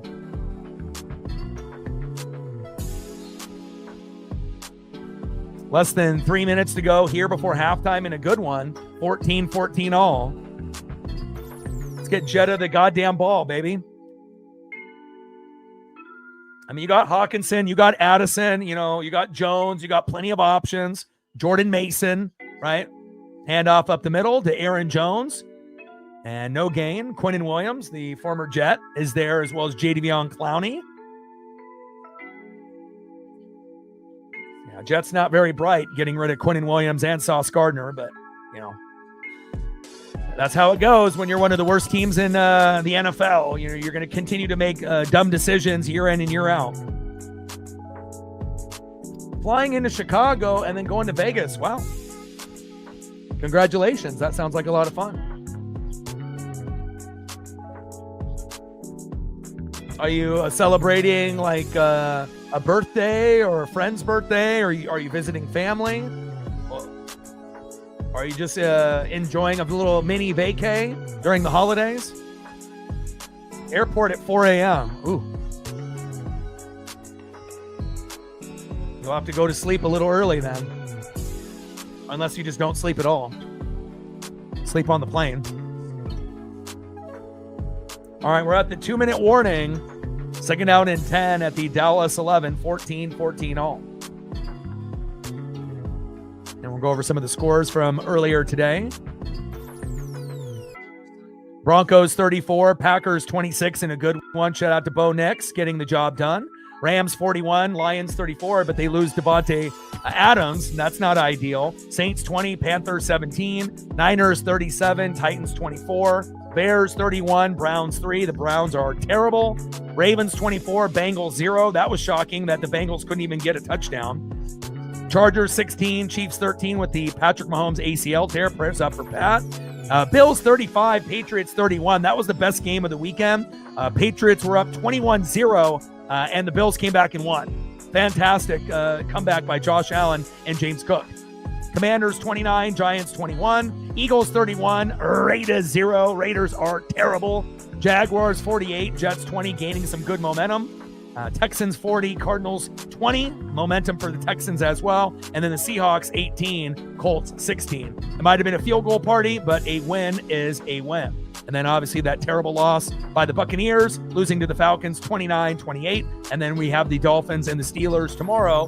Hopefully that will be a competitive game like this one here today.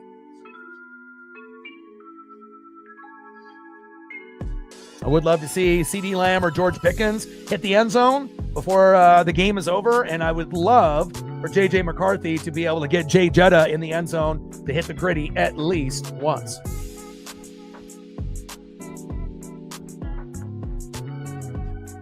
Nice. Sounds like you'll have fun. Family is everything, man. Like, sub, donate, comment, share. If you haven't smashed that like button yet, please do. Help us get to 100 likes, 100 on that dono train. And 5 to 15 subs. Let's get it, baby. And shout out to my boy Brooks Beats, a.k.a. Paradigm, the best beats on YouTube. My boy. Let's go. Oh, I was just about to ask you if you guys were going to the Sphere.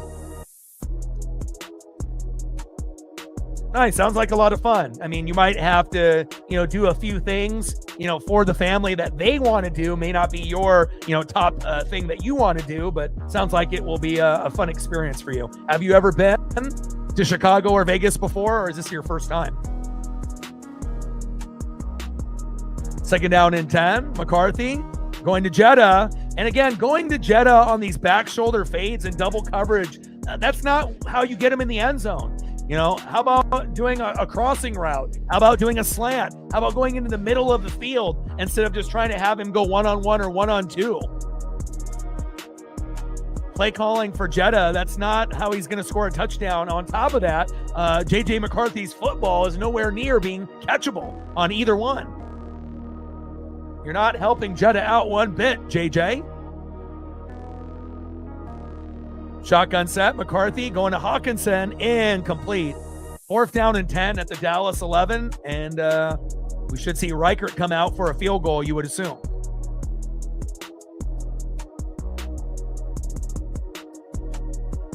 Yeah, I went to Chicago with Louise and a few other people for like business through my old job, but I haven't really been to too many places. Oregon, born and bred. I've been to Washington, been to California, went to Illinois, went and visited Chicago, and then I've been to Japan. But, other than that, that's pretty much it. Never been to the Northeast, never been to the South. And again, the only trip in the Midwest is to Chicago. That was it. Field goal is up by Reichert, and it is good. 29-yard field goal right down the middle, 17-14 Vikings. And we'll see if the Cowboys can get on a nice 2-minute drill with Dak to be able to match or to get a touchdown and take the lead.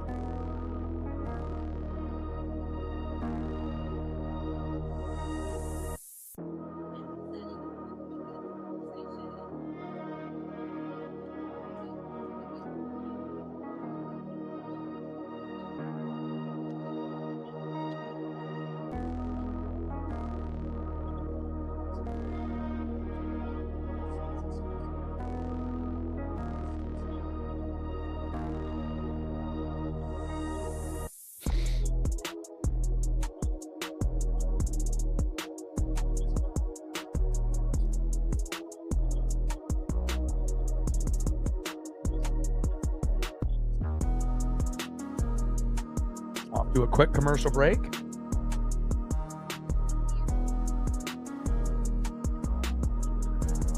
Prayers up, Pat. It's been 10 years since we've seen something like this happen, to the Chiefs. And, we always know, when you're the king, everyone's gunning for you. Patriots were very good for 20 years.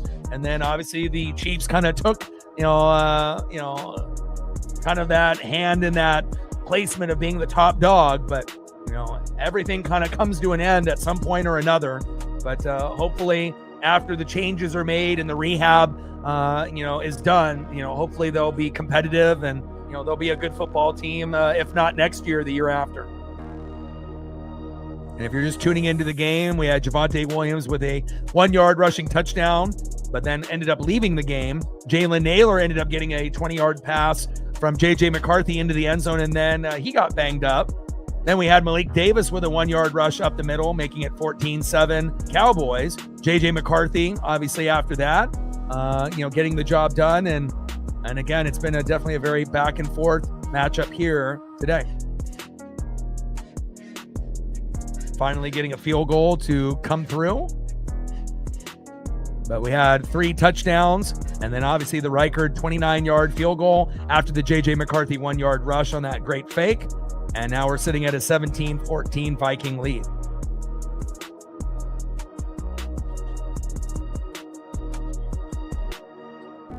Yeah, flying is a little scary. There's no doubt about that. I mean, especially when you see all of these TV shows and movies, on how bad things can happen when you're flying, even though they say it's safer than driving in a car, but there's always that fear, that something bad could happen.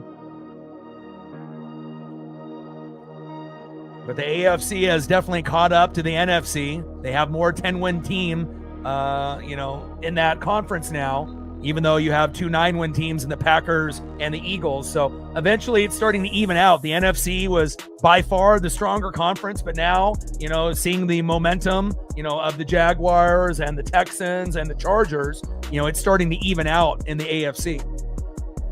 Kickoff out of bounds there from Reichert. And now it's going to be 1st down and 10 at the 40. That's not what you want if you're a Minnesota fan. Less, yards for Dak to get here in the last minute 48.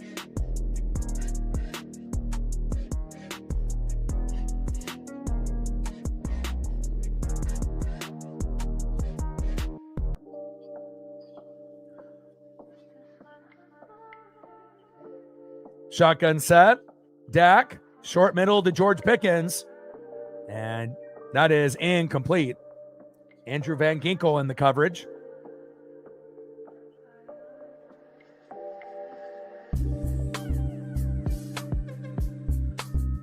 Yeah, when we did the Chicago flight, no leg room, and it was from Oregon straight to Chicago. And it was, I don't know how many hours it was, 6 to 8 hours or something like that straight. It was not ideal.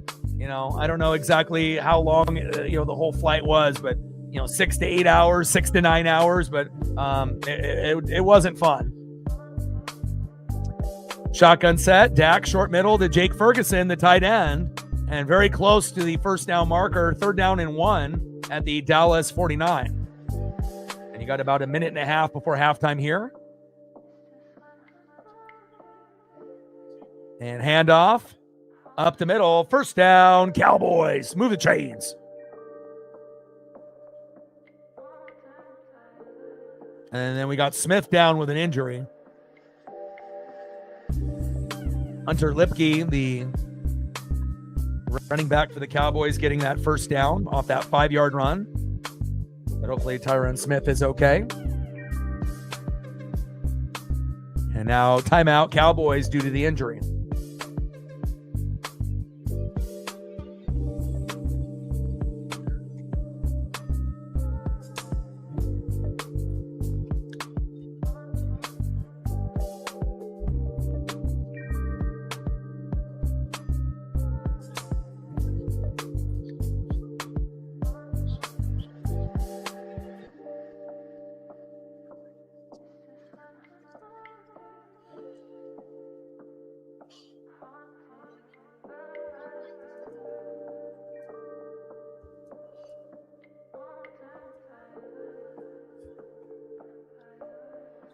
All right, we're at 17 likes, 33 to 50. Let's get there, baby.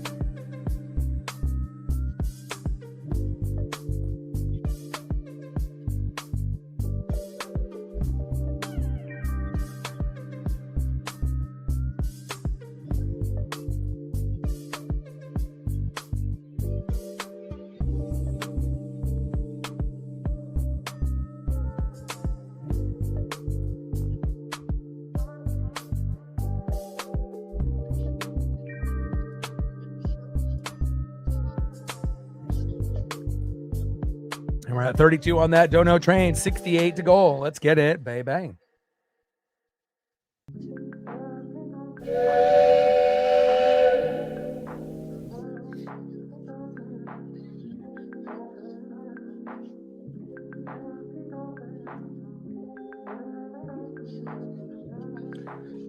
mean, game could go either way. I mean, obviously, Cowboys have to be favored slightly. Because they are 4-1-1 at home, but I mean, it may come down to whoever has the ball last wins the game. But with the Vikings with a 3-point lead, I mean, it's too early. Again, it's not going to be a blowout. It doesn't feel like. So it feels like the winner of this game is going to win by 10 points or less. And realistically, it could be 7 points or less, or maybe even 3 points or less. So, but we'll see if the Cowboys can end up getting a field goal to tie it up or a touchdown to take the lead.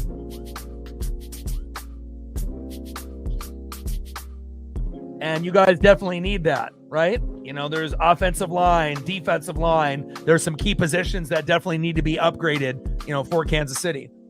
And then hopefully firing Nagy in the offseason will be a priority, I hope. And Lipke with a 3-yard run. 2nd down and 7 at the Minnesota 43. So it doesn't really look like it's, based off the play calling, that they're really looking to score a touchdown, just trying to get closer for Aubrey. But shotgun set, Prescott short middle to Lipke. And that's 11-yard pass. 1st down, Cowboys. Move the chains. Nice little check down there. And now it's 1st down and 10 at the Minnesota 32 with less than 40 seconds to go. Shotgun set, Prescott. George Pickens is there. There he is. GP. 1st down, Cowboys. We damn boys. Move the chains. There you go. 1st down and 10 at the Minnesota 22. Now it looks like they're trying to score. It's like when you're running plays up the middle with 1:30 to go, it makes you kind of question, like, are you just settling for a field goal for Aubrey? I mean, you do have the talent with CD and George Pickens to get in the end zone, as well as Jake Ferguson. Throw the ball. And thankfully they have the last 2 plays. 35 seconds left here. First down and 10. Shotgun set. Trips right. 4 wide receiver set with 1 back for Dak. Dak, check down. Lipke is there, and not a whole lot for him to move. 3-yard pass off the screen in the check down. Second down and 7 at the Minnesota 19. You're running out of time, Dak. About 16 seconds left. Second down and 7, and throws it for George Pickens, but out of bounds, incomplete. Third down and 7 at the Minnesota 19. You got one more play.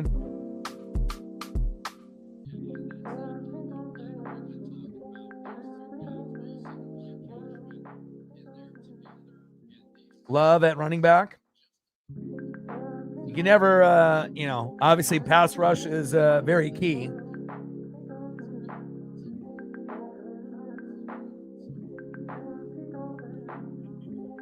I mean, Love would become a fan favorite and whatnot, but, D-line is probably more of a priority, though. Timeout, Minnesota. Third down and 7 at the Minnesota 19, 11 seconds before halftime. Minnesota up by 3. We know Aubrey has the range to be able to tie this game up, but can Dak find the end zone to make this 21-17 at half?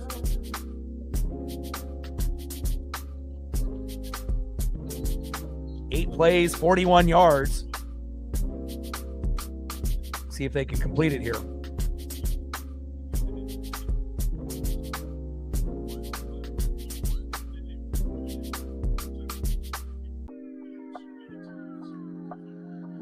Shotgun set, Dak, and just throwing it away. I don't know what the hell that was. Intended receiver, CeeDee Lamb, and I guess they're just going to settle for the Aubrey field goal attempt to go into halftime 17 all. Yeah, well, if anyone can understand what that's like, it's the Tampa Bay Buccaneers and their fan base like myself. We have 0 individuals that can get pressures or sacks, and sometimes we go a whole game without even sack, and it's just numbing. It's just fucking not fun. When you can't even get a sack lunch or a pressure, and you're not getting interceptions or fumbles. It's like, how the hell do you win a game? Kick is up, and it is good. Nice kick there by Aubrey in a very entertaining first half. But, it's one thing if you're getting fumbles here and there and you're getting kicks, but, when you can't get to the quarterback and you can't get a sack, not even one, like, it definitely makes football not as fun, for sure.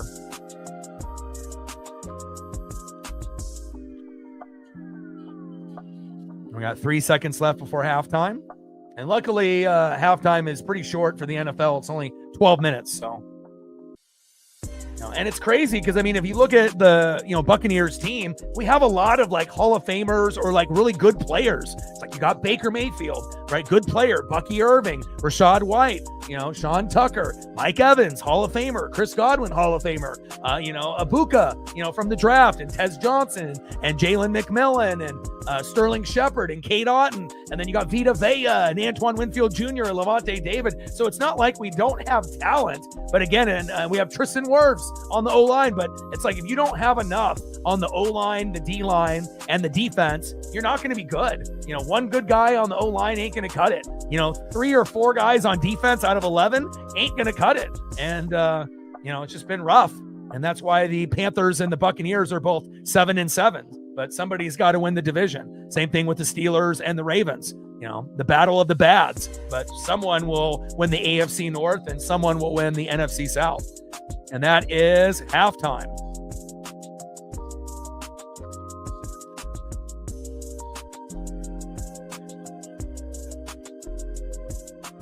And we're going to be going over the highlights here with the NBC crew. And we got less than 12 minutes to go. And from Megan, NC Jolly, Louise, and Louise, anything that you want to see photo-wise while we're in this halftime period, let me know and I can throw up some photos. And I got you. But an entertaining game. considering that, these are not like most people's top choice, to watch on a Sunday Night Football. But again, I knew it wasn't going to be like a 6-3 game or a 3-0 game. We knew that the offenses had firepower, defenses had a couple good players on each side, but not enough to really impact the game where it's going to be very low scoring. So right now, both teams are pacing for 34, which is great. We're at 17 and a half, just enough, to keep you entertained and interested. And hopefully the Dolphins and Steelers will be at a similar score tomorrow when we do that on Monday night. And then the one I'm really looking forward to will be the Rams and Seahawks on Thursday night, potentially one of the top 3 games of the year. And I'm very looking forward to seeing how that shakes out. Unfortunate that Javonte Adams got hurt, but obviously that means more Puka, obviously, for Stafford. So.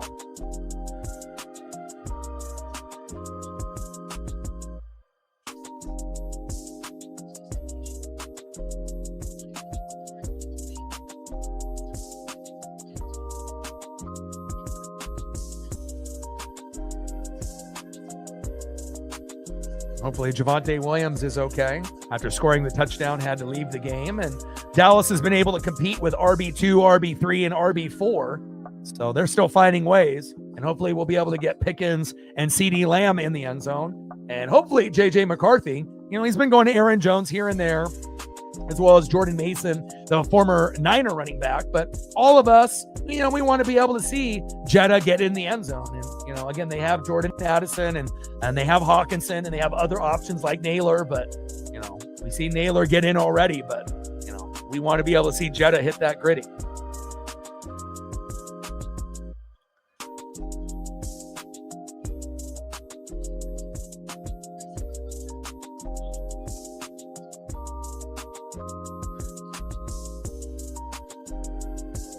Yeah, it's just kind of sickening that the winner of the division could be 8-9 or 9-8, But again, if the Panthers win and the Ravens win, the South and the AFC North, they actually have a chance to, potentially win a game, probably a better chance. But if the Steelers and the Buccaneers win the North and the South, we're not beating anybody. It would take a fucking miracle, unless there was a major injury in the game, based on who those teams are playing. But, everyone else, that's in the playoff picture is better, and again, the Texans are getting hot. The Jags are getting hot. The Chargers are getting hot, even though they're not talking about those teams. We know that it's the Broncos and the Bills and the Patriots are the top 3. And then on the NFC, it's the Seahawks and the Rams at the top. But then you also have, the Niners and the Bears, right behind them. And then you got, the Eagles and, the Packers and the Lions. And then obviously you have to,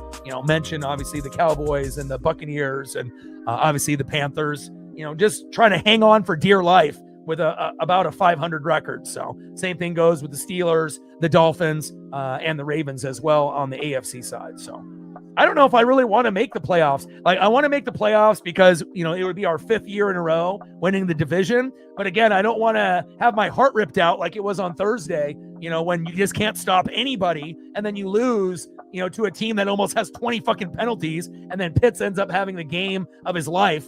One of the best tight end games in fantasy history, scoring 3 touchdowns. It's, and it wasn't even Penix, it was Kirk Cousins. So it really does show you can have all these amazing pieces at quarterback, running back, wide receiver, and tight end, but that don't mean fucking anything if your O-line sucks, or your D-line sucks, or your defense sucks, and coaching sucks. And, I'm hoping that we fire Todd Bowles and, get rid of the coordinators as well.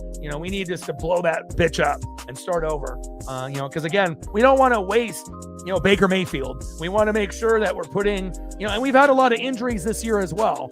We've had the second most combinations on the O-line, going into this week, throughout the season. So it's not like we've been healthy. We've had a lot of guys out throughout the year. And if we didn't have as many injuries, even with shitty D, we would probably have a couple more wins at this point. But, shoulda, woulda, coulda, again, injuries are a part of the game. We've been hit with them a little bit more than we're expected to, but, we'll see what happens.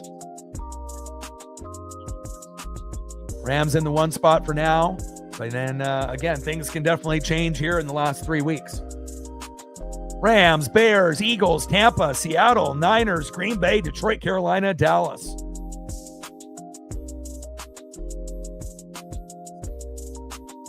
And, out of the 3 teams that have kind of a 500 record, the Cowboys would have the best chance of winning a playoff game, rather than, the Buccaneers or the Panthers. I mean, just based on what we've seen, unless we end up having more major injuries between now and the end of the year. But, the Cowboys play a little bit better offense and defense than the Panthers and the Buccaneers from, game in and game out. But, just being in that division behind Philadelphia, probably not going to be able to get to a point where you make the playoffs. So Seahawks got the Rams, Carolina, and San Francisco. That's huge. Rams got Seattle, Atlanta, and Arizona. So Rams schedule much easier, and realistically, they're going to be the 1 seed.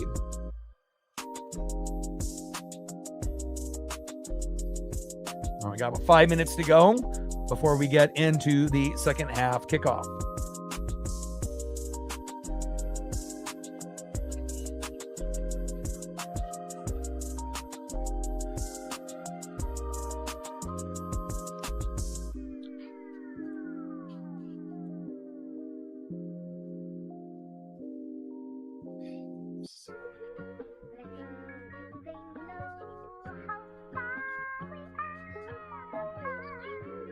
And the Cowboys are going to receive the second half kickoff.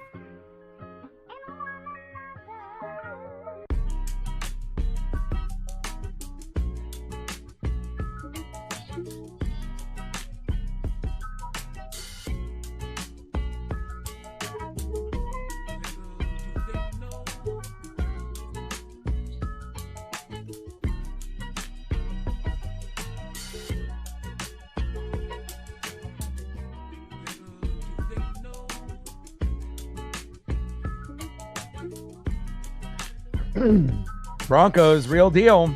11th straight win.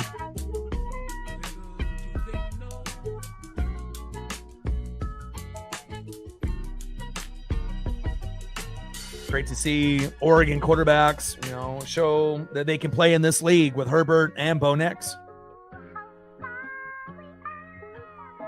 But as good as the Denver Broncos are, and as good as the Patriots are, if they end up playing the Bills in the playoffs, it potentially could end the season. Again, Josh Allen is in a category of his own. Cook is one of the top 2 running backs this year. Obviously, we know the defense in the secondary is good. Run defense for the Bills is terrible. It's bottom 3. So, if you can run on Buffalo, you can win. But if you end up having to throw against them, you're not going to win that game. And again, Patriots were up 21-0 on the Bills, and they ended up coming back and winning. How many teams could do that? Only a couple. And again, Josh Allen doing Josh Allen things. And again, finally having a top 5 running back is playing into his hands. And even though they haven't really been talked about as being the best team in the AFC this year, obviously it's been all Patriots and Broncos. The Bills are that one team that doesn't have a full dominant defense that could still make the Super Bowl. And they could win it all, even against an NFC team. I know New England style of play isn't for everyone. Same thing with Denver, but again, Josh Allen, definitely a very special quarterback. And, having all those RB2s and RB3s in the past, it wasn't going to get the job done. And now, you end up having one of the best running backs in the game in Cook. But again, your wide receiving core and tight end core could be a little bit better. O-line could be a little bit better, but at least they ended up getting Bosa, in the offseason. Secondary usually plays pretty well, makes plays, but, that Bills run defense is fucking terrible. It's like bottom 3. So, that's how you beat Buffalo. You run the football and you run it often, but, a lot of teams, when they get down, they fade the run and go to the pass, and that plays into the Buffalo Bills' hands. It's going to be very exciting to see how this all plays out. Minnie in the building. How are you? We got 2 minutes left before we get into halftime. We're at 32 on the Dono train, 68 to go. Hope everyone is having a fantastic day. How's your day going, Minnie? How did fantasy go for you today? How did fantasy go for everyone that's playing fantasy in the room? Did you guys win today? Are you guys in the playoffs? How did it go? And And then tomorrow's stream will be the Dolphins and the Steelers. Not everyone's, first pick for a Monday night game, but again, I do think it could be similar to this game where it could be kind of entertaining. The Dolphins are on a 4-game win streak, believe it or not, even though they're not a good team. And obviously the Steelers are very up and down, like the Ravens. So you just don't really know what version, of the Dolphins or Steelers are going to show up tomorrow. But hopefully it ends up being an entertaining matchup.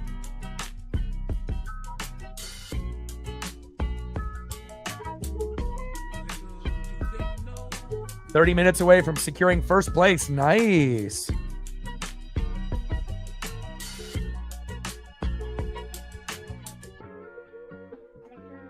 I got 1 minute left before we get into halftime. Like, sub, donate, comment, share. If you haven't smashed that like button yet, please do. Help us get to 100 likes, 100 on that dono train.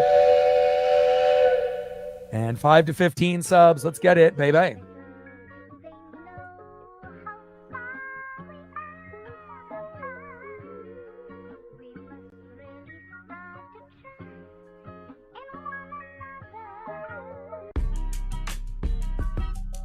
Gained a couple subs since the last commercial break.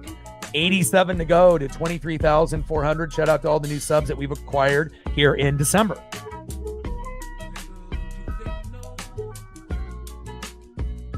Yeah, I watched the Seahawks game as well. I watched the Bills and Patriot game. I watched the Rams and the Lions game, Packers and Broncos. Obviously, I don't think any Seahawks fan assumed it would be a field goal party. Both defenses played well. Phillip Rivers did the best that he could for being an old man. But again, even though it was a trap game for Seattle, they got the job done, and sometimes you have to take those ugly wins where, you hope that you get JSN and a few of these other guys in the end zone. And unfortunately, it turned into a field goal party. But again, a win is a win, right? Even when you win by 1, 2, or 3, a win is a win. Can you imagine if you would have lost that game? It would have derailed, I feel not only for this week, but mentally, moving forward and then seeing what the Rams are doing.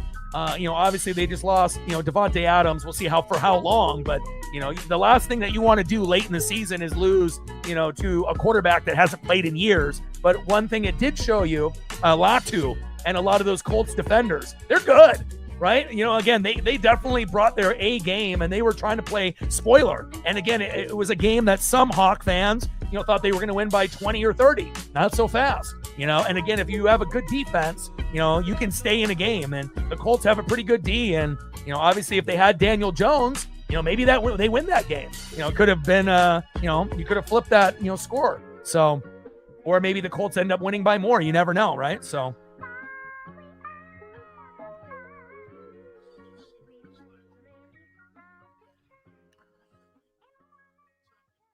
but it definitely has to be exciting for, any team that's got 10 plus wins at this point. You feel really, really good, about the chances. And again, it's going to make for a very exciting playoff push in the NFL playoffs. And then obviously in the college football playoffs, it feels like it's up for grabs. We know that Ohio State and Indiana are the best. And then obviously Oregon is right after them. But, and then you have Georgia as well. But out of those 4 teams, any of one of those 4 could win it all. And it definitely feels like it's kind of up for grabs. Big Ten is king, but anything can happen. And here's a kickoff. And a nice return down the sideline by Turpin. He's got great speed, great vision. 40-yard return after that 63-yard kick. And that's first down and 10 at the Dallas 42.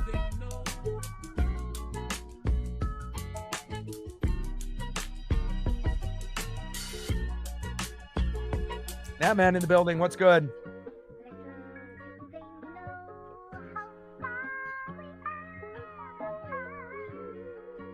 Yeah, but again, anybody can beat anyone on any given Sunday, Monday, Thursday, Saturday.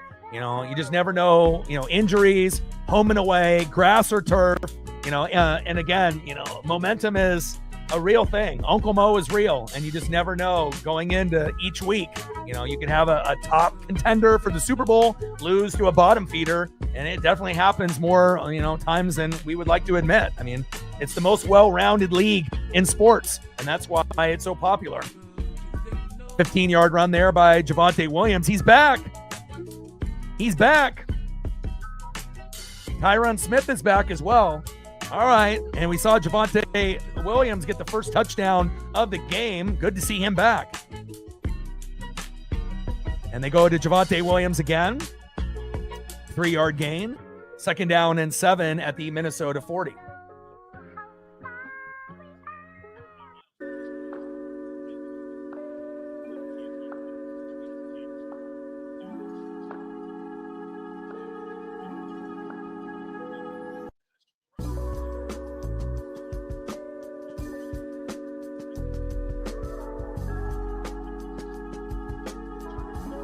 I mean, if the Colts defense wasn't as good as it was, I mean, Seattle could have won by 10 to 14 points. I mean, considering, you didn't get any touchdowns from Darnold or JSN, normally that's something that always happens. Nice catch there. Prescott, Schoonmaker. Woo! Wow. 29-yard pass, 23 yak yards. First down. Cowboys. Move the chains. Dak is one of those rare quarterbacks that gets shit on all the time because he's on Dallas, but he makes everyone around him better, and again, you don't see that out of every quarterback in the league. Like literally he could throw to a no-name player and make him look good, and again, he does it week in and week out, with injuries here, injuries there, very impressive. First down and 10 at the Minnesota 11, and we'll see if we get CeeDee Lamb or George Pickens possibly in the end zone. Shotgun set, going to CeeDee Lamb. 1-on-1, falls down. A little bit of contact there, no flag, and complete. 2nd down and 10 at the Minnesota 11.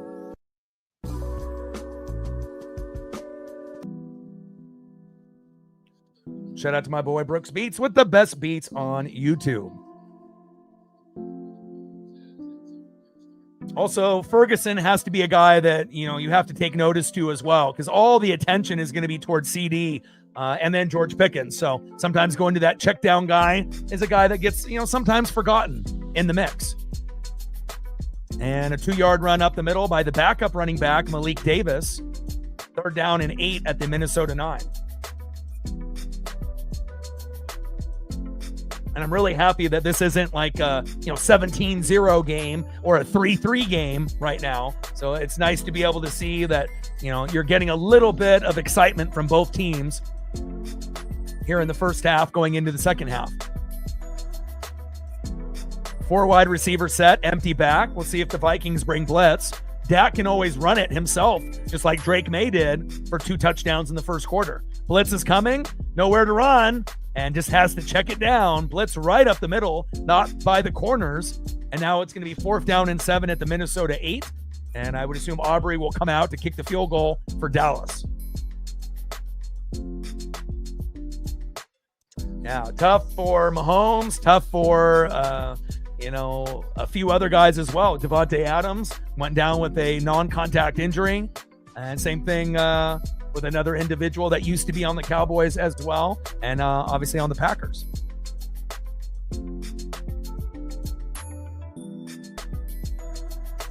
Kick is up, and good.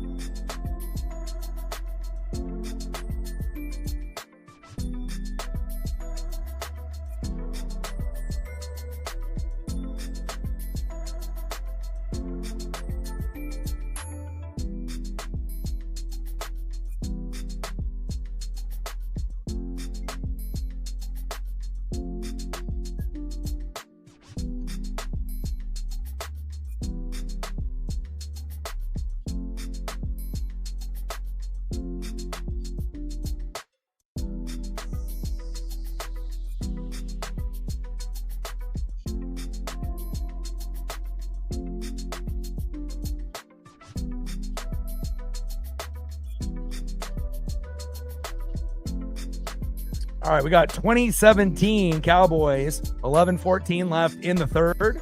Very competitive back and forth matchup.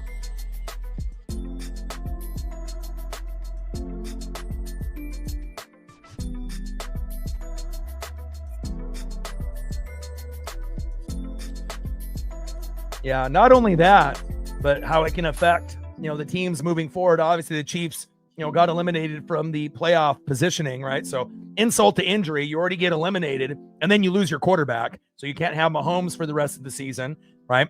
And then obviously with Micah and Javonte Adams, I mean, they're both on teams that could make playoff runs, right? With the Green Bay Packers and the Los Angeles Rams. So, and if you look at the Rams and the Seahawks schedule, it kind of looks like, the Rams will end up being the 1 seed, but we'll wait and see. You never know. You never know how things could play out in the last 3 games, especially if there's more injuries.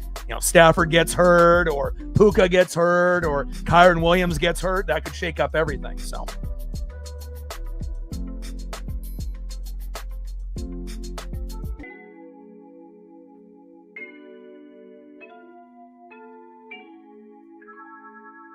Yeah, I think at this point, Chief fans don't even want to win games. You want to, lose games at this point, so that way you get better, draft position, since you've been eliminated. So, I mean, there's really no point of winning games, I guess, unless for just pride and whatnot. But, with all the injuries and everything else, even if they tried to win, we've seen the struggles they've had, in 2025. So. All good things come to an end, right? It was nice for them to be good for like 10 years in a row, and the Patriots were good for like 20, but not many teams are able to go 10 or 20 years of great, consistent football. A lot of times you have to have the same coach and coordinators and whatnot. And, luckily they've been able to keep a lot of those, guys in place, with those organizations, but it definitely, frees up some room for other fans to get a little bit of excitement. Especially for Buffalo Bill fans. The Chiefs have been the thorn in their side, and maybe this is the year that Josh Allen can take, the Bills to the Super Bowl. They're going to have to get past the Broncos and the Patriots, but if anybody could beat those teams, it's definitely Josh Allen. Aubrey kicks 56 yards, 33-yard return there by Miles Price. First down and 10 at the Minnesota 42.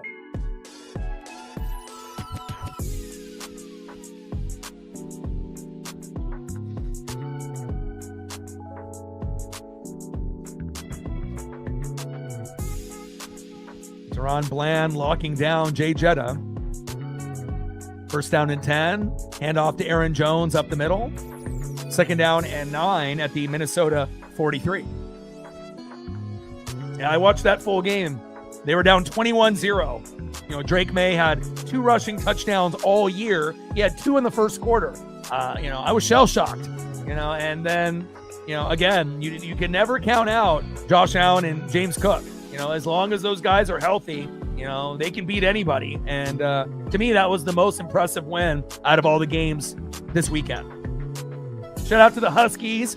Last night, we did the Bucked Up LA Bowl, and the Huskies dominated the Boise State Broncos. Shout out to all the Husky fans and Seahawk fans for that big victory. It was great to see Javonte Williams dominate. Play action. McCarthy looking for Naylor towards the sideline and complete. Third down and 9 at the Minnesota 43. Good to see Jalen Naylor back in the game. After scoring the touchdown, had to leave the game for a little bit, but glad to see he is back. Broncos and Patriots are still going to be, some of the top dogs, but again, this could be the year that Josh Allen finally gets there. Run defense is terrible, but their secondary is pretty good. Based on the stats, secondary is top 5, but their run defense is bottom 3. So if you can run on Buffalo, you win. But if you don't run on Buffalo and you fade the run and you start throwing, that plays into their hands, and that's how they were able to come back. Throw into the turf, incomplete from J.J. McCarthy to Jalen Naylor. Fourth down and 9 at the Minnesota 43. Yep, we play next Saturday against JMU, and we're going to have a couple NFL games on Saturday as well. I think it's, Commanders are playing, let's see what the schedule.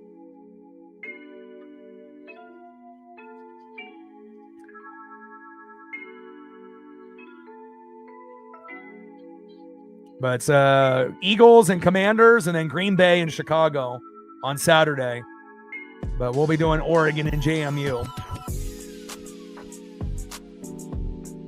And we might start slow in that game, but we should win. And then the real, competitive matchup will be Texas Tech, after they beat JMU, which will be on at like 9 a.m. That's not ideal for Oregon, to play that early, but, we'll see. And then if we get past Texas Tech, then, Indiana, the rematch, I like our chances. And then, if we can get past Indiana, then it'll be Georgia or Ohio State in the Natty. And again, if it was my choice, it would be Ohio State in the Natty. So that way we can get a little bit of payback. But honestly, we, have payback for all of those teams, Indiana, Georgia, and obviously Ohio State, based on losses we've had to those teams in the last few years, and then Indiana and Ohio State recently. So, but to be the best, you have to beat the best. And so if it goes JMU, Texas Tech, Indiana, Ohio State, and then Oregon can win those 4 games and, they'll be champion, that would be a dream come true. But, who knows if that will even happen. So you have to assume Ohio State and Indiana are still the top 2, and then Georgia and Oregon are on the outside looking in that could win it all. But a lot of things would have to go right for them to go all the way. Yeah, Alabama, Oklahoma plays on Friday. We will do a live stream for that game. So, we just got to kind of look at the schedule. Usually the open days in December are going to be like Tuesdays and Wednesdays, but we don't get enough support to do NBA or NHL, so we just have to take those days off. And then Friday is a day that I normally like to work, but we have to have a game to do. So, and then obviously once we get into baseball season, I'll be working like 7 days a week or 6 days a week. So I can't wait to get back to that point where we don't have to really have days off. But, I'll spend time with Paisley and, I think the first spring training game is February 20th for the Mariners with a few other teams that are going to play then, but I don't know if any of those will be televised. So, yeah, Blazers have been very bad. They have not been able to, really compete, in quite some time. Injuries have been tough, and they're down to Golden State by 1 right now, 62-61, but at the beginning of the year, after beating the Thunder, thinking, hey, maybe, we could make the playoffs, but, they're just too thin, don't have a bench, too many injuries. It just doesn't look like, we're going to be able to do it. But, you never know.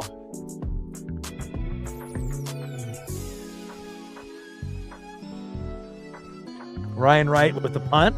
That went out of bounds. First down and 10 at the Dallas 10 for Dak Prescott. Little play action for Dak. Plenty of time. Deep throw towards the sideline. Got CD there. First down, Cowboys. We damn boys. Move the chains. First down, Cowboys. That was a beautiful throw by Dak and a beautiful route and catch by C.D. Lamb. I see you, Dak. I see you, CD. Bring that electricity, C.D. Lamb. First down, Cowboys. First down and 10 at the 10. Now it's first down and 10 at the 40. Beautiful play.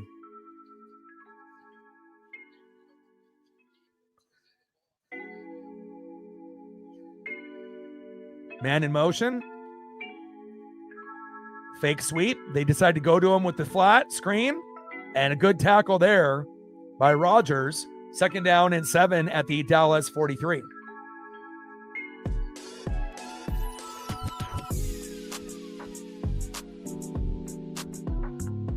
Yeah, there's still going to be a point where CD or Pickens gets in the end zone or Ferguson. It's almost a given between now and the end of the game. You're going to get, either, a 20 to 50 yard bomb for a touchdown, or it'll be like a 15 yard or less catch, for, a throw in the red zone for a tutty. Javonte Williams off that left guard. Woo! 21-yard run by Javonte Williams. We damn boys, move the chains. First down, Cowboys. And now they're starting to kind of show that they are the better team out of these two.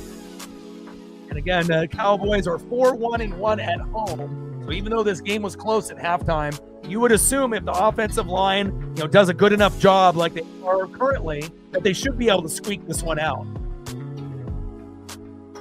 Yeah, great blocking up front.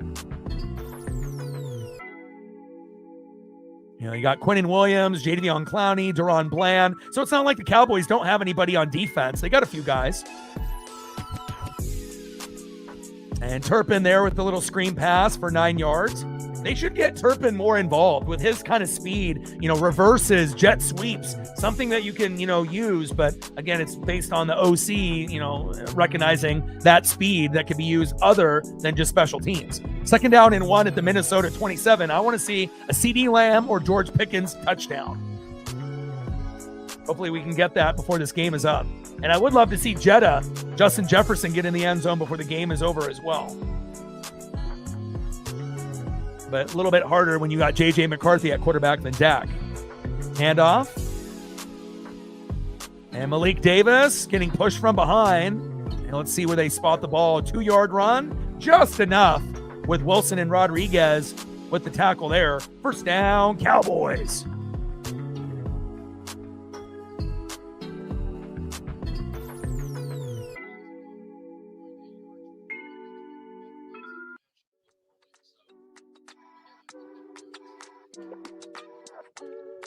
Less than 7 minutes to go here in the 3rd quarter in a good one. 2017 Cowboys. Shotgun set. Going to CD Lamb. Incomplete. 2nd down and 10 at the Minnesota 25. Just threw that away into the turf as the pressure came through. Now, if the Vikings would blitz a little bit more often, they could actually get back in this game, but they're being very selective on when they're blitzing. And obviously you don't want to bring the house. Obviously with Dak's ability, he'll be able to tear you up. So you have to kind of time it right. But, if Minnesota started to defend a little bit better on 1st and 3rd down, they could get back into this. But there really hasn't been any implications that they're going to get a pick or an interception or a fumble at this point. Turpin trying to find the edge, and there's just no room there. Turner with the tackle. I see you, Dallas. 3rd down and 8 at the Minnesota 23 from that tackle from Dallas Turner. Javonte Turpin there with the short run.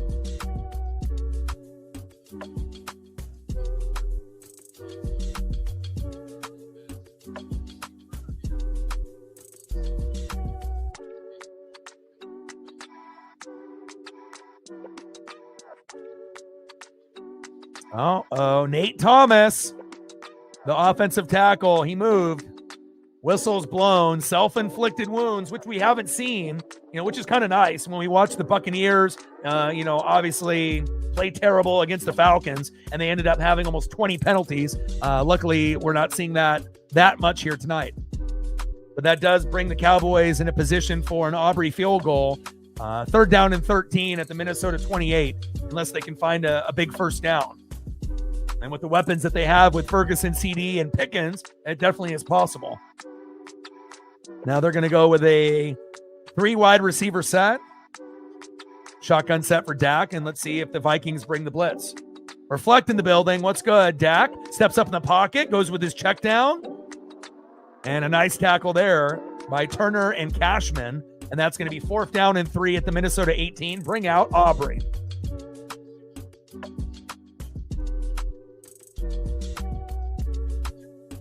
Stacks, Rex with a little Cactus Jack. Bang, bang. Appreciate you. Thank you for your support.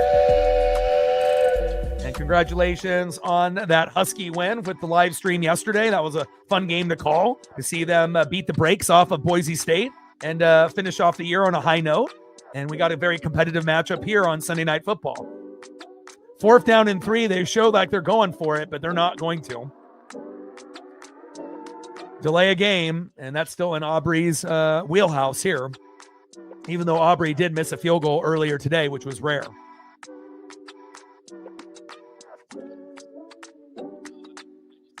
Yeah, I mean, especially late in that game where you had 5 Buccaneers and then 1 Falcon, and they didn't even review it. And you can't get the ball, and Baker's interception, wasn't ideal, late in the 2nd half. But Baker wasn't the reason that we lost. It's because we have no fucking defense, and again, we don't deserve to make the playoffs, but again, someone's got to make it out of the South between the Bucs and the Panthers. We play the Panthers twice and the Dolphins once, so who the hell knows? Kick is up. Right down the middle from Aubrey, and it's good. Same thing goes with the Ravens and Steelers. Both are garbage, but somebody's got to make it, obviously this year. And obviously if the Ravens and Panthers make it, they have a better chance of stealing a game in the playoffs rather than the Steelers and the Bucs. I mean, at this point, even though, we have a fun offense, with a lot of good players, defense absolutely stinks. And me being a defensive fan, it's gut wrenching, to be able to watch all these amazing offensive weapons that Baker has. And, you got Wirfs on the line, but you need more than one guy. And then we have nobody on defense besides Vita Vea, Jamel Dean, Antoine Winfield Jr., and Levante David that can fucking make a play, and it's frustrating, it's one thing when you can't get picks and you can't get fumbles, but the one thing that is even more frustrating is when you can't get pressure and you can't get a sack. Like, there's games where Tampa can't even get fucking one fucking sack, and you see some guys like Myles Garrett who can get 5 in a game by himself. Like, I need a guy like that, on Tampa, and we haven't really had a good, sack, machine since Simeon Rice. We've had other guys in the Super Bowl runs, where we had JPP and Ndamukong Kongsu, and, we had guys, but we really haven't had the guy, since Simeon Rice. And I'm hoping, one day where we can get a, combination of like a Danielle Hunter, Will Anderson Jr. like the Texans have. That's kind of my dream, to be able to have one guy on the left end, one guy on the right end, and then to be able to get sack lunches nonstop, and that leads to turnovers and whatnot. But, hopefully they fire everyone and, we can blow it up. So we'll see how it goes. Yeah, I mean, again, the JMU game, we could start slow and it could be close in the first half. Dan Lanning will make the adjustments in the second, but again, that Texas Tech game makes me nervous. If we were able to beat JMU, because it's at 9 a.m. Then we play Indiana. If we were able to win, that'll be obviously tough as hell, because they're so good at sacking, against Oregon and Ohio State. They have the ability to get like 5 to 8 sacks in a game. And if you're able to do that against a good opponent, guess what? You win.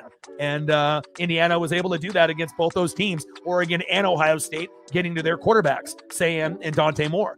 And then obviously you win that. Then you go to the Natty and play Georgia or Ohio State. So I'm hoping that we can get to the Natty, but, we got an easy path as far as the JMU. But once it goes to Texas Tech, that'll be a real challenge. And then Indiana, that's, you're playing for a chance to get there. And then obviously Georgia and Ohio State. So you have to assume, between Indiana, Ohio State, Oregon, and Georgia, realistically, the champion of college football is one of those 4 teams, and obviously Ohio State and Indiana at the top, Georgia and Oregon right below them. So, but again, at least we have a chance. And a decent return there by Price. First down and 10 at the Minnesota 27.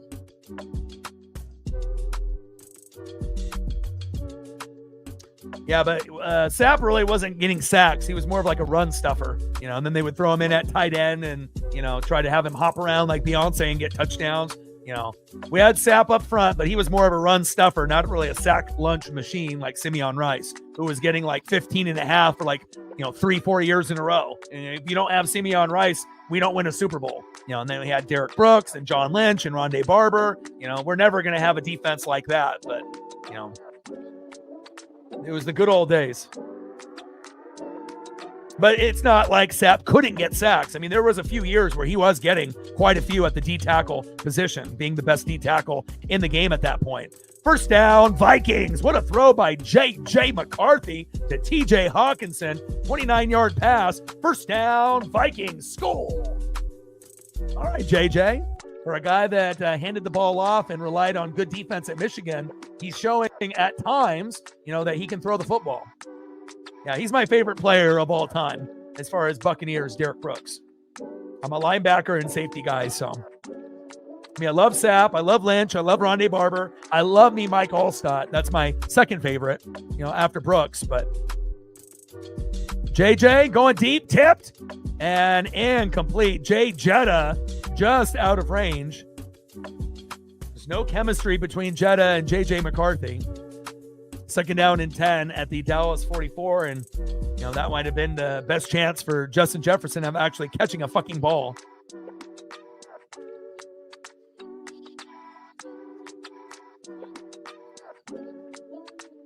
I mean, he got blasted on that throw and just out of reach out of Jay Jetta's hands.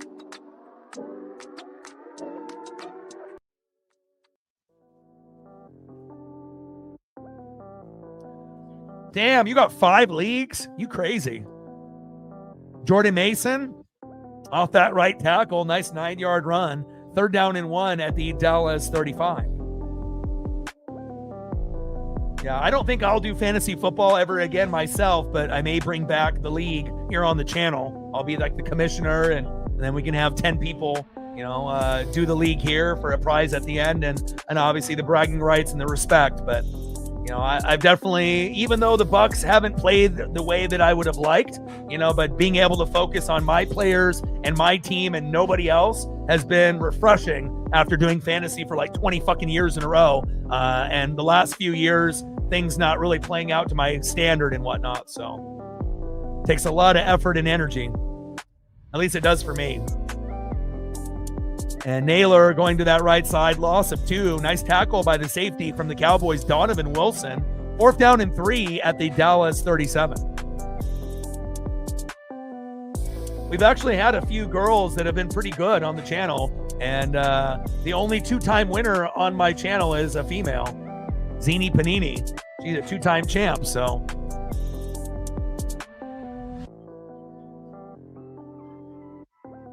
JJ going deep. And Naylor with the catch, 23-yard pass from J.J. McCarthy to Jalen Naylor. 1st down, Vikings. Move the chains.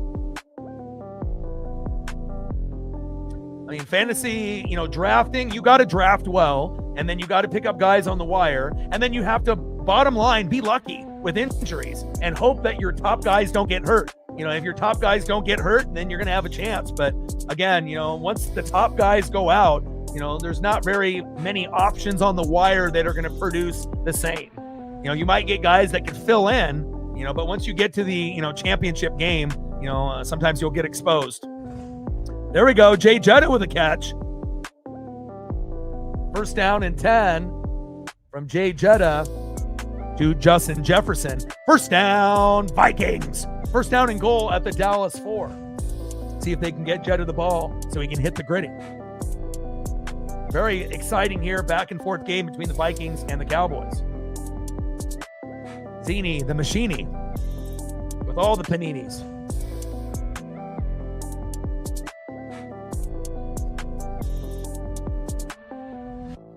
Play action. McCarthy tipped and batted down by the Cowboys. Great defense there. 2nd and goal for J.J. McCarthy.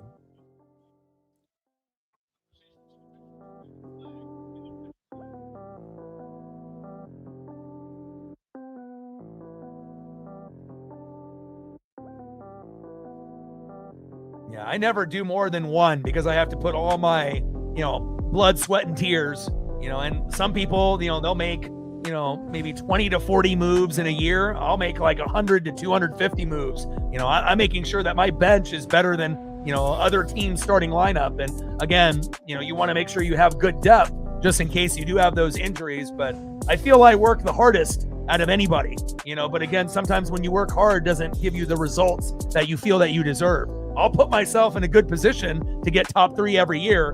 But as everyone knows, if you have injuries or if you don't draft well, it'll backfire pretty quick. McCarthy, laser throw, fuck! And right out of JJ's hands, incomplete. If he would have thrown that with some touch, that would have been an easy touchdown.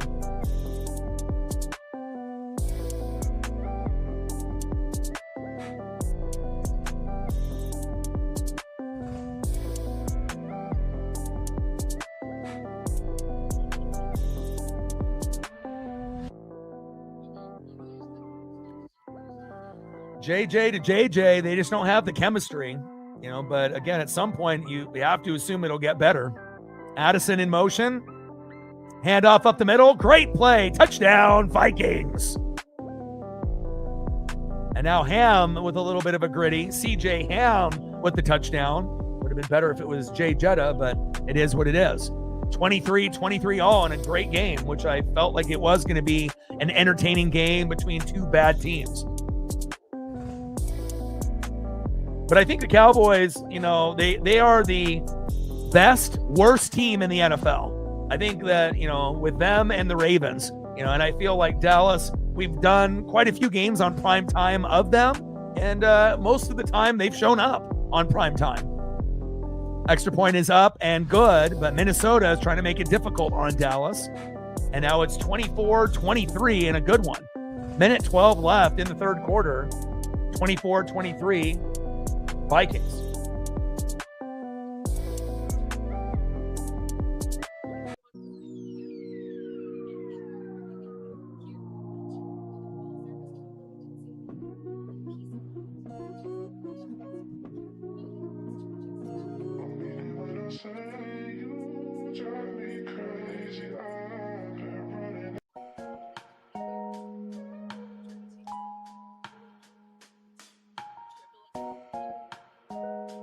And I think we're due as fans, especially if we're going to invest time, spending time watching a game that maybe we normally wouldn't watch, that if we're going to come together and talk about our day and, enjoy football, that we can at least enjoy it together and not have a game be 3-0 or 3-3 right now, or having it be like 23-0, for the Vikings or the Cowboys. So definitely happy that this game kind of played out the same way in my head, that I figured it would be a game that would be in the 20s or 30s, back and forth, and whoever has the ball last could potentially win this game. And I kind of had that same feeling for the Patriots and the Bills today. I did not anticipate the Patriots being up 21-0, but shout out to Josh Allen and James Cook. Obviously Travion Henderson to me might be rookie of the year. He looks like the best rookie.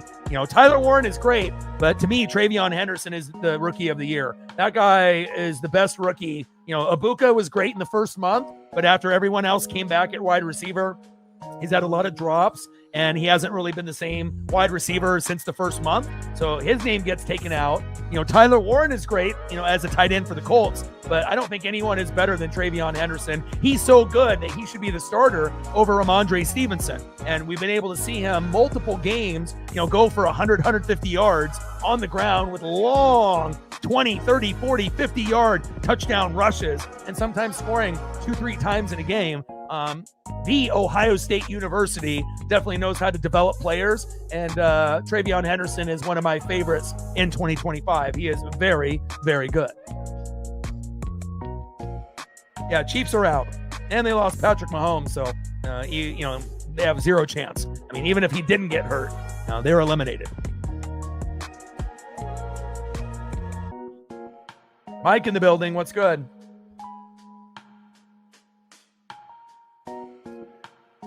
Next Sunday, Patriots and Ravens, and that should be good.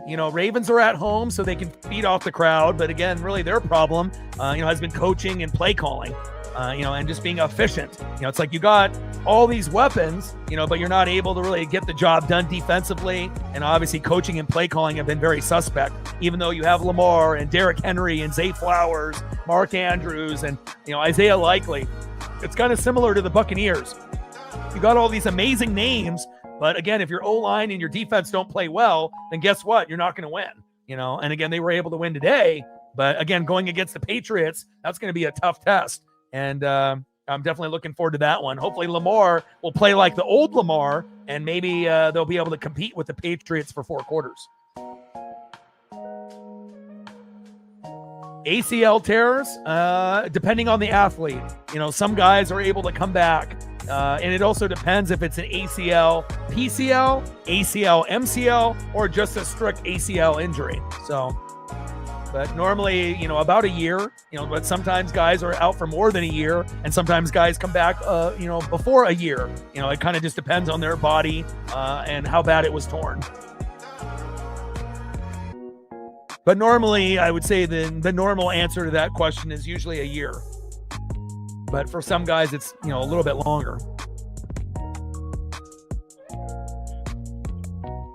10-yard run there by Javonte Williams.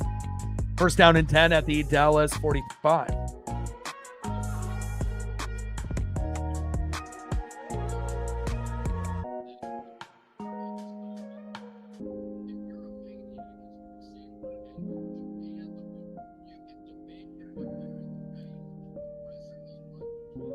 Dak. Javonte Williams bouncing around. Nice 9-yard run. Second down and 1 at the Minnesota 46. But again, Judah, even though you guys lost the game, you still have one of the best, teams in the NFL, one of the most well-balanced. Drake May makes everyone better. And again, it's not necessarily like a Vrabel thing. It's a Josh McDaniels thing. Josh McDaniels and Drake May have been able to feed off each other. And again, if Josh McDaniels wasn't there, we're probably not talking about the Patriots or Drake May today. So again, even though that was a tough loss, the Patriots still could win the AFC. They're still one of the top teams with the Broncos and the Bills. And then obviously you got the teams on the outside looking in with the Texans and the Chargers and the Jags. And I think I like the Texans probably as the fourth best team over the Jags and the Chargers. They need to prove to me a little bit more, even though those teams have 10 wins, but the Texans have a better defense than those two other teams. So I'll lean towards, who's got more of an elite D. And we know the Broncos got a good D. Texans got a good D. New England's got a good defense. And again, it's Josh Allen and James Cook. So, they're top 5 in the secondary, but they're bottom 3 in run defense for the Bills. So again, the Bills are one of those teams, if you can, find a way to run at them efficiently and continue with the run, that's how you beat them. But then if you end up fading the run in the fourth quarter and throwing the ball, that plays right into Buffalo's hands, because again, they're not good at run defense, but they're good in their secondary. So, that's kind of the formula and the blueprint. But again, when you got Josh Allen and you got James Cook, arguably those are like, two of the top 2 in their position with Allen and Cook. And it's kind of hard to stop those guys when they start going. So.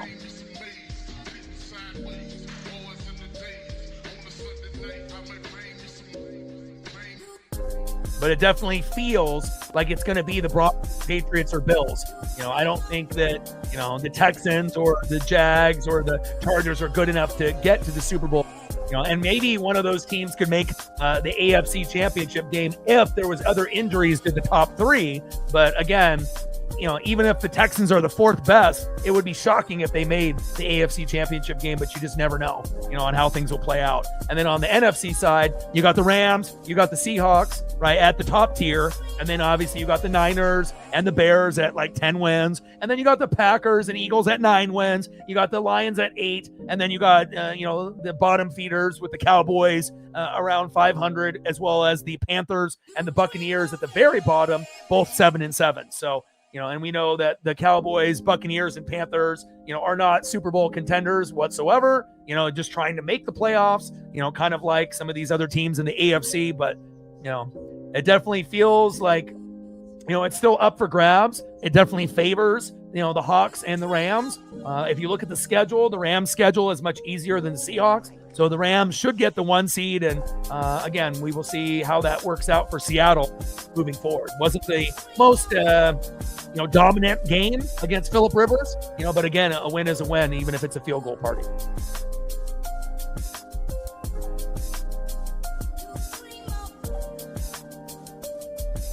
End of the third quarter, 24-23, Minnesota.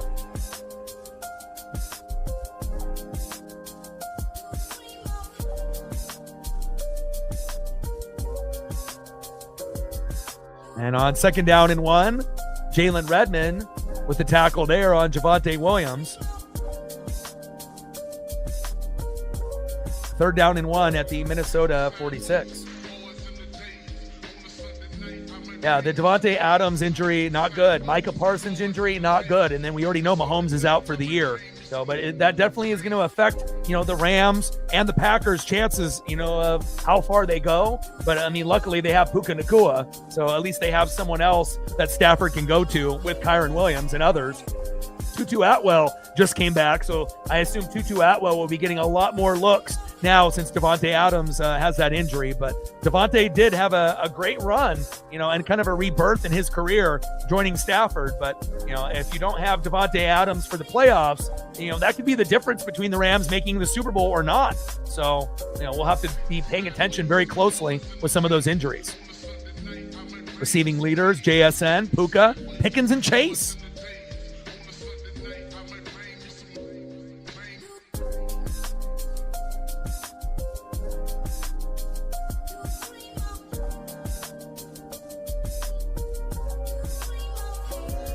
Yeah, Micah with the knee, and then Davante was no contact, so Anytime it's no contact and they go down, usually it's like an Achilles typically. And Prescott short, left to George Pickens, incomplete. 2nd down and 10 at the Minnesota 43.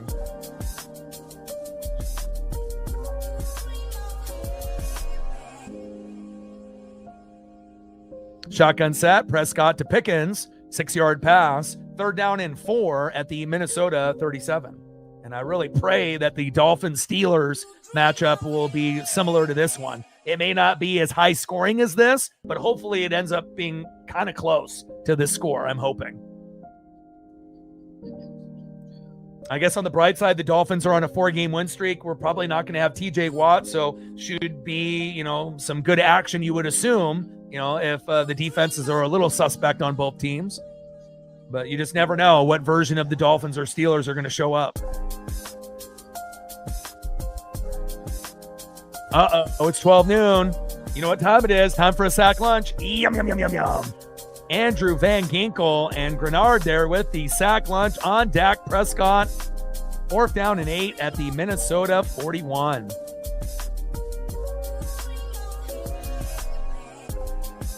Minnie says, it's wine o'clock. Yum, yum, yum, yum, yum. White or red, or both.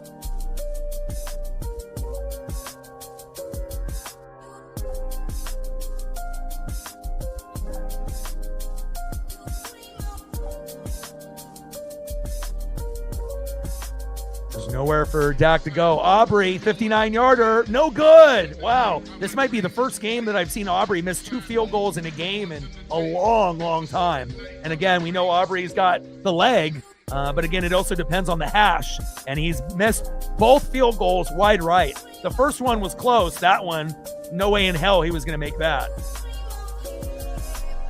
Wow. And he only missed 2 kicks all season going into this game, and he missed 2 today. Uh-oh. And again, they need those field goals to win against a team like Minnesota. Crazy. I guess Aubrey is human. But again, some guys are good, on the middle hash. But then once you go to the right hash and the left hash, even if you're an elite kicker, sometimes, the position of the hash will determine if you go wide left or wide right, or if you shank it. Or if you end up kicking your foot into the turf like Koo did when we saw him play, obviously a few days back, and he wasn't even able to get the kickoff, so crazy things have happened this year as kickers tried to make field goals and have unfortunately failed. Halfback toss to Jordan Mason, bouncing it to the outside, 3-yard run, 2nd down and 7 at the Dallas 48.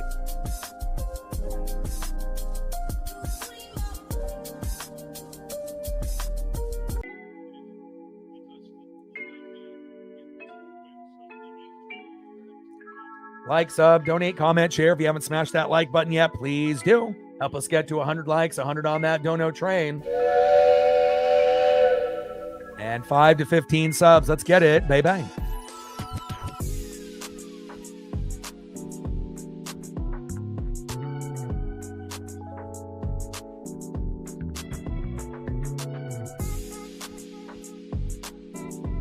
And JJ McCarthy on 2nd down and 7. Nice run. 8 yards. Diving for the 1st down. Donovan Wilson tried to get him there. JJ says, hey, give me a penalty. 1st down and 10 at the Dallas 40. 1st down, Vikings, score.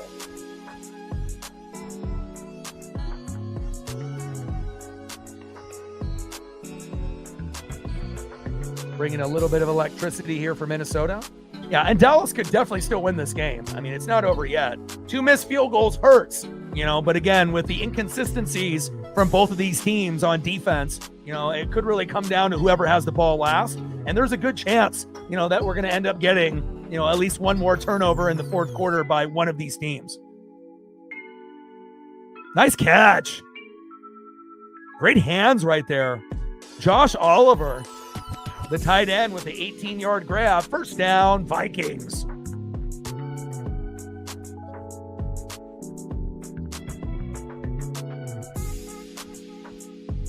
TJ Hawkinson.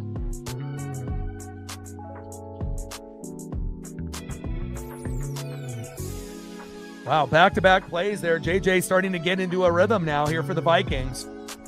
And now it's first down and goal, the Dallas 4. And if they score a touchdown and go up 31-23, again, you're not really thinking field goals anymore. You got to go touchdowns the rest of the way. And then that definitely benefits Minnesota, defensive scheme-wise. If they end up punching it in for a touchdown here, it could lead to a Minnesota victory. Because I don't think Dallas has the patience to keep running the football. They'll probably start fading the run, which will turn into, more nickel and dime. And that could end up turning into the turnover. Touchdown, Jalen Naylor from J.J. McCarthy, 30-23 Vikings.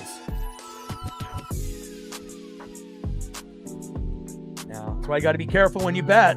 Sometimes things that look like a for sure thing, like Patriots being up 21-0 in the first quarter, sometimes isn't a for sure thing.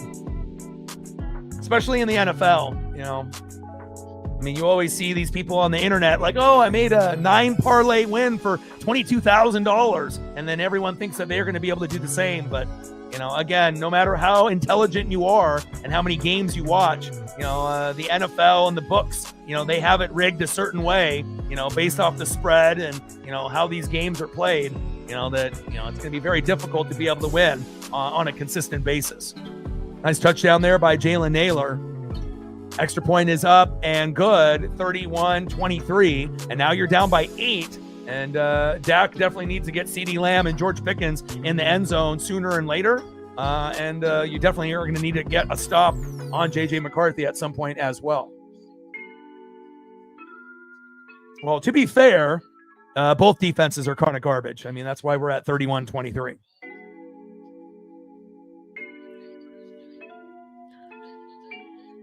Nothing is a guarantee in the NFL, though.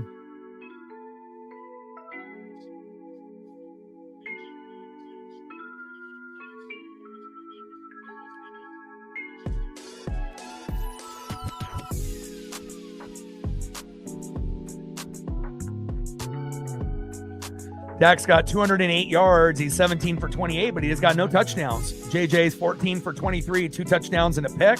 So something's got to give. You got to get CD involved as well as George Pickens. Obviously, getting a really good return by Turpin on special teams could be key as well. If we can get Turpin with a couple 40 or 50-yard returns, to put them in, close to field goal range after that return, that could definitely swing the momentum for Dallas. And we'll see if Turpin can do that.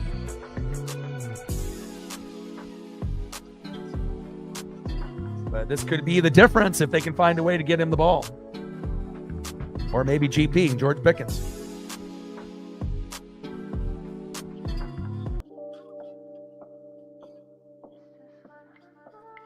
Minnie with a tour.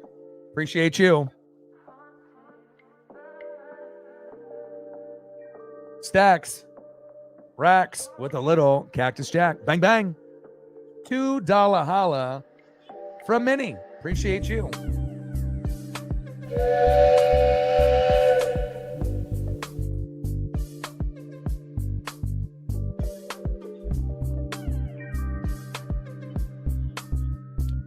Minnie says, give me the Pickens tutty, baby.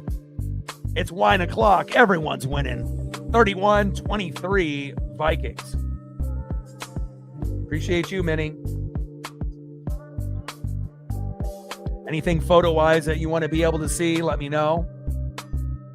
So we can get photos before the stream ends. Megan, Jolly, Louise, Reflect, and Minnie. Great to see Louise coming in to the stream. He's going to be visiting from Texas here to Oregon. And I think he's going to have a jersey for me. Maybe like a Javonte Davidson jersey or something. So it'll be very cool to, even if I only get to see him for a few minutes, I know he's got probably other friends and family that he's going to be able to, see and whatnot. But it'll be very cool to be able to see my former coworker and friend who moved to Texas a few months back. And, it's not like he's going to be coming to Oregon often, but, both him and his fiance or wife now are both from Oregon. So I think they both have family here, but I'm definitely looking forward to seeing him before the new year. And if you see me rocking a new sewn Bucks jersey, then you'll know where I got it from. It's great to have friends like that. And we got a 10-yard penalty on holding on the Cowboys. Fuck, man. Just when you need something good to happen there. 65 yards. And look at that. We get a great return, just like I mentioned with my ESP from Turpin, right? 55 yards, but then you get fucking a hold. So I'm trying to talk it into existence to make it a good thing happen here, but I can only do so much. And now it's going to be first down and 10 from the 10. And the Cowboys are not making it easy on themselves here late. Shotgun set. Dak says, no problem. Oh, don't worry. Pickens, first down, Cowboys. Beautiful 17-yard pass. And first down and 10 from the 10 is now first down and 10 on the Dallas 27. Let's go. You got to get George and you got to get CD the ball. Javonte Williams runs towards that right side. Beautiful 15-yard run. Metellus with the tackle. Here we go. First down, Cowboys. This is what I want to see. Great job by Dak to George Pickens. And then, boom, you end up going to Javonte Williams. I like what I'm seeing here.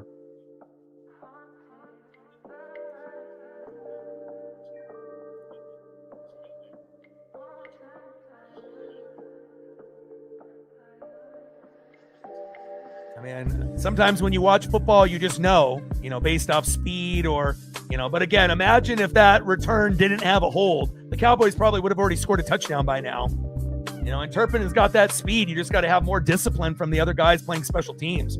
I'm trying to talk it into existence for him. 2-yard run there by Javonte Williams. Levi Drake Rodriguez with the Viking tackle. Second down and 8 at the Dallas 44 with less than 8 minutes to go here in the fourth quarter. Dallas only down by 8, so they're still in striking distance. But the thing is, if you score the touchdown, with like 5 minutes to go, do you go for 2 or do you just take the extra point, try to play defense and go that route? I guess it really depends on how much time is left when they end up scoring. And then that'll determine if they have to go for 2 immediately or, if they can use some of their timeouts and see where it goes from there. Dak, short left. Nice catch there by Ryan. 8-yard gain. First down. Cowboys.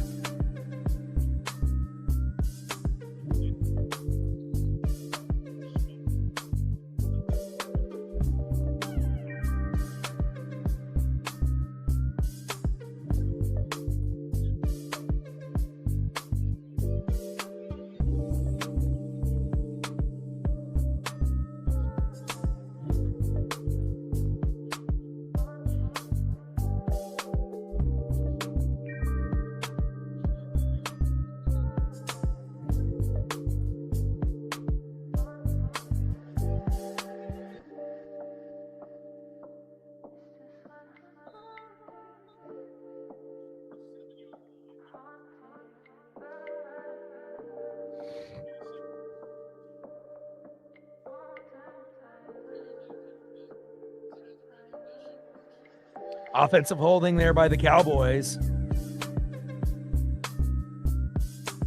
First down and 20 at the Dallas 42.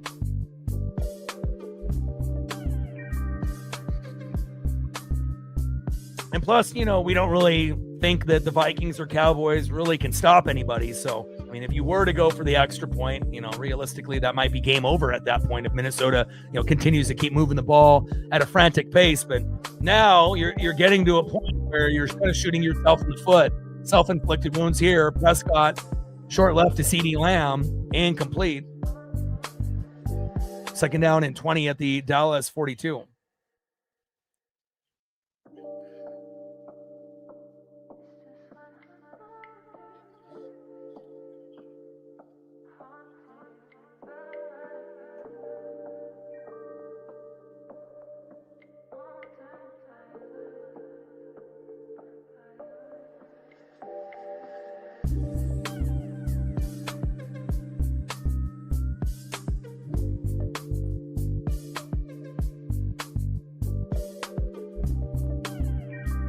Shotgun set. Prescott, short right to CD Lamb. 13-yard pass.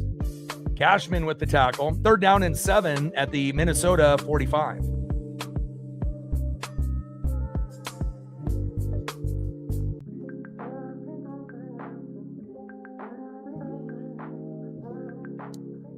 No huddle, shotgun set, Prescott, short right to Malik Davis, incomplete. Uh-oh. 4th down and 7 at the Minnesota 45. And in a game where they had the momentum for a good majority of this game, even though it was back and forth, Cowboys are now in a position to lose this game. It's like, I get it, you got your 3 timeouts still, but, I mean, there's only 5:40 left here in the 4th quarter, and you're down by 8. Kind of feels like Minnesota's going to win this. I mean, unless we can end up getting a few, solid blocks up front, and Dak can, get it to one of the receivers or tight ends here.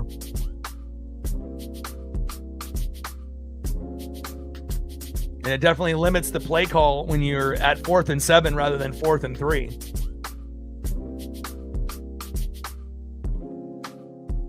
Prescott, short middle. Davis is there. 6-yard pass. 1st down, Cowboys. They still have life. Or do they? No, they don't. Not enough for the 1st down. They needed, 8? And they only got 6. 1st down, Minnesota on turnover on downs, not 1st down. Brutal. Yeah, now it's over. I mean, unless Minnesota and J.J. McCarthy end up doing something stupid like some kind of butt fumble, or he ends up getting like a tipped interception or a fumble, I mean, that might be the only way the Cowboys can get back in this game. But, as long as they play smart, efficient football, Minnesota is going to come out with the victory here.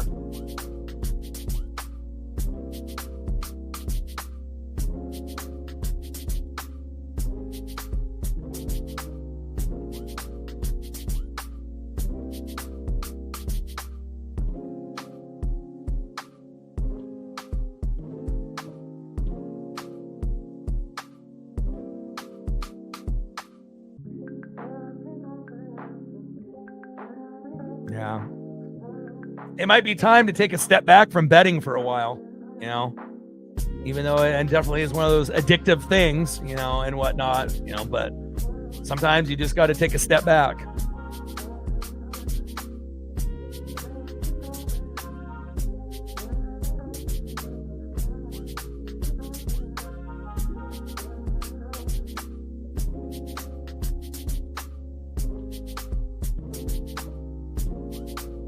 Come on, NBC. Is anybody else's NBC like a little glitchy?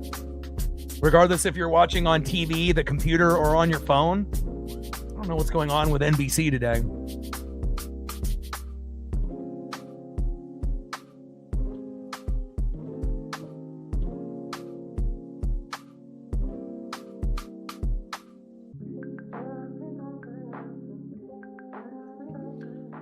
We're going to get a lot of rain. It's like we get 3 days of dry, after we had that big rainstorm. And then we're going to have like 5, 6, 7 days in a row of rain, which is not really ideal. But, I did get Paisley a new raincoat.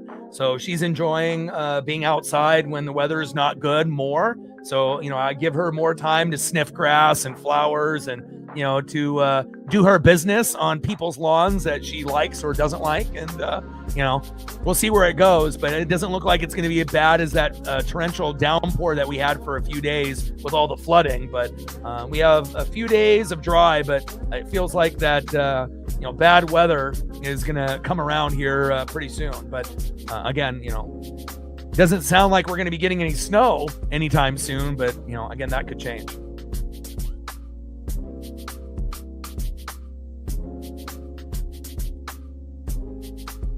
And obviously the weather in Oregon and Washington pretty similar.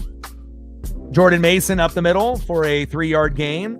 2nd down and 7 at the Minnesota 42. And it literally is going to take a miracle for the Cowboys to win this game, or even to get it into overtime and tie it up. Like, they're going to need some kind of miracle, some fumbled snap, by the center to J.J. McCarthy, and the Cowboys recover an interception, a fumble, a punch out, like Charles Peanut Tillman. Like, you're going to need some kind of miracle. And I don't know if you're going to get it.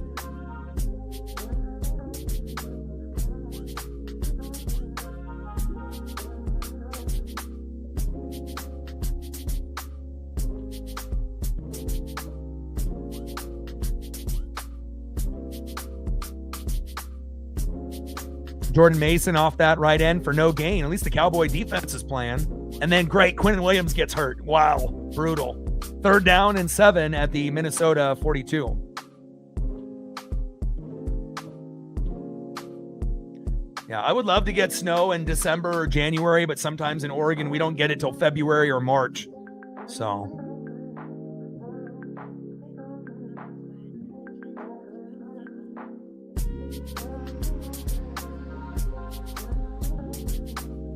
I mean, even as much reading and film study that I do, like I don't bet at all. Like, I think that there are times where I could get, not rich, but like semi-rich, on certain things, but maybe it's just me being, kind of just, you feel like if you end up betting on it, like the end result will change and whatnot. So it's like, there's like little superstitious feelings and whatnot, but more times than not, the house is going to win. And obviously, if you don't really have the funds to bet and then you end up continuing to lose, I mean, it could end up really affecting, not only your wallet, but your mental health, especially if you got bills to pay. And then all of a sudden you have bills to pay and then you have no money to pay them because of the bets that were lost. So there definitely are other things that would be better to put your money into than doing sports betting and whatnot. So. I mean, again, every once in a while, you'll hear a story, of someone making a 9, parlay bet on a game and hitting on all 9 and, betting $50 and winning 20,000, but you got to think for every individual that wins a bet like that, realistically, how much are they down? They're probably down a lot more than they were willing to admit. So.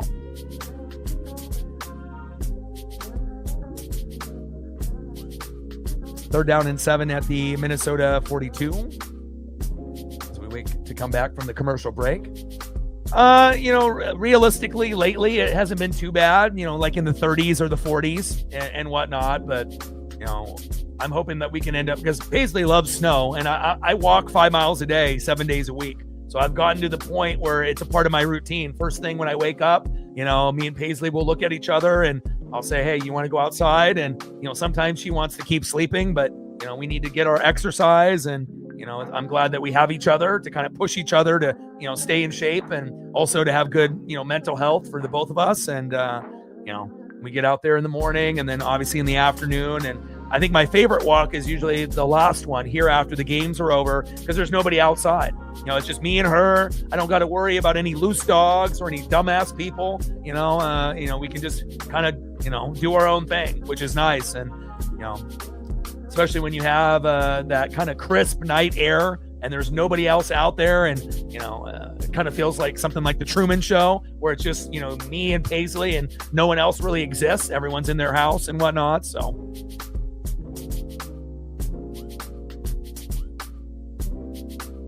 We got 3rd down and 7 here at the Minnesota 42. And one of the best defenders on the Cowboys, Quinnen Williams, walking off on his own power. Bland is a pretty good player for the Cowboys. Javion Clowney and Quinnen Williams once in a while will make some plays, but, they definitely don't have a quote-unquote good defense. Even when they had Micah Parsons, they still had a lot of holes. 3rd down and 7. They can't get the sack lunch. Little check down. Wow, what a tackle. 6-yard pass to TJ Hawkinson. Overshown. Wow. That could have been easily a first down, and that was a beautiful tackle to prevent the first down. Look at this. Bang. Hits him right in the knees. He says, you're coming down, boy. Wow. I don't know if I've ever seen a tackle where a guy is jumping in the air and then literally just goes straight down. Normally when they get hit, they keep going a little bit. That was amazing. Fantastic, pure tackle. Great skill.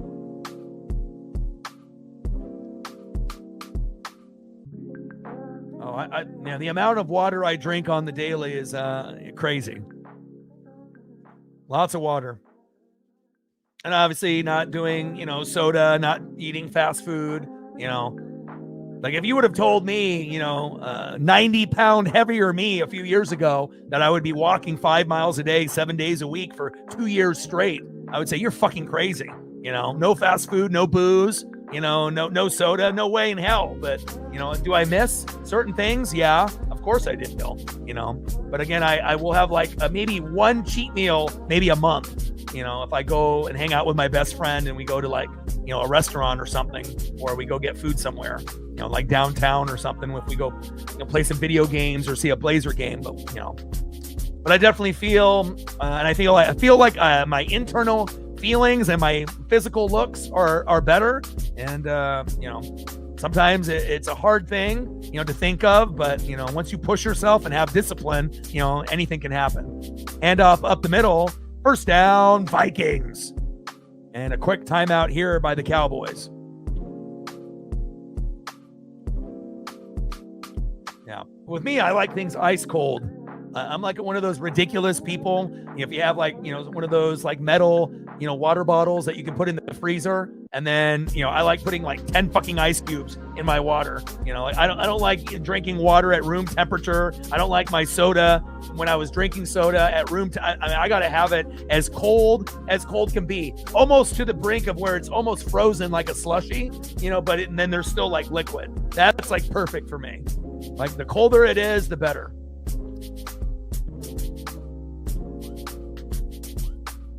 And again, if I, didn't have Paisley in my life and you guys, I definitely would have been able to drop those 90 pounds. I wouldn't have been able to have the discipline that I have. And obviously being around negative people in my past brought me down, and I don't have to really deal with that anymore. So, the last 2 years, we wouldn't have seen the growth on this channel if I, didn't make a lot of these changes. So, and I'm going to continue to, stay down this path, for as long as I live. So, and also it gives me a chance to give Paisley, the best life, the best life that she can have while she's around. We obviously know for every one day that we live is about a week for a dog. So again, when you have the mindset every single day, for us is a week for them. So that's why I go so above and beyond for her, because I want to make sure that every day for me is a week for her, that it's a great day. And, when you have that mindset, then, Paisley's going to be happy. And if Paisley's happy, I'm happy. And then that's going to relay to you guys. And then hopefully you guys can get happy. And again, it's been a great journey, but we still got a long ways to go. Second down and 8. McCarthy hands off to Aaron Jones up the middle. Nice cutback. Woo! First down, Vikings, 16-yard run. Carson and Hooker with the tackle. And this one is almost inevitably over. First down and 10 at the Dallas 30, as long as you don't have a dumb turnover by Minnesota.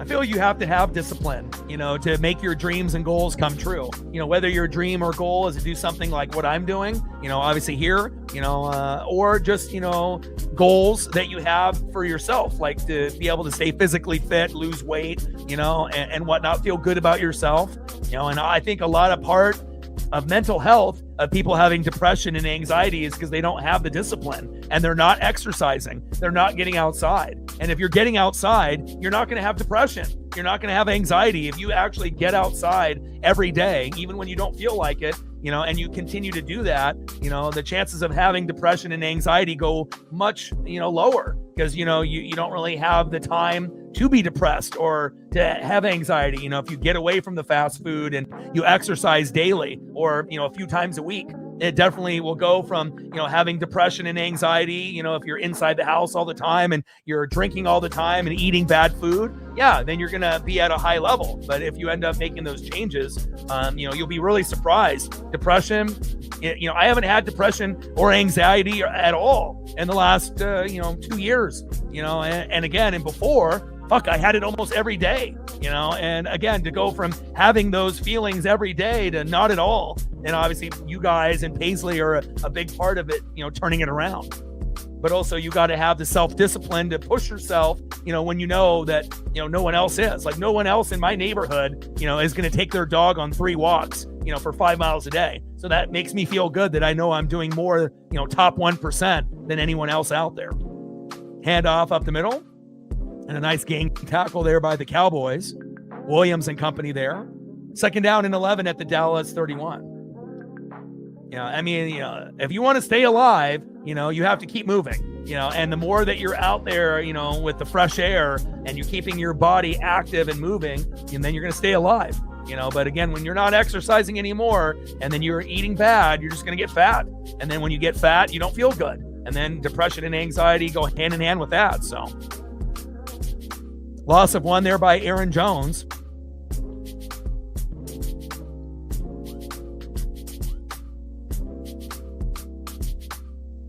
McCarthy, and no gain there. Good tackle.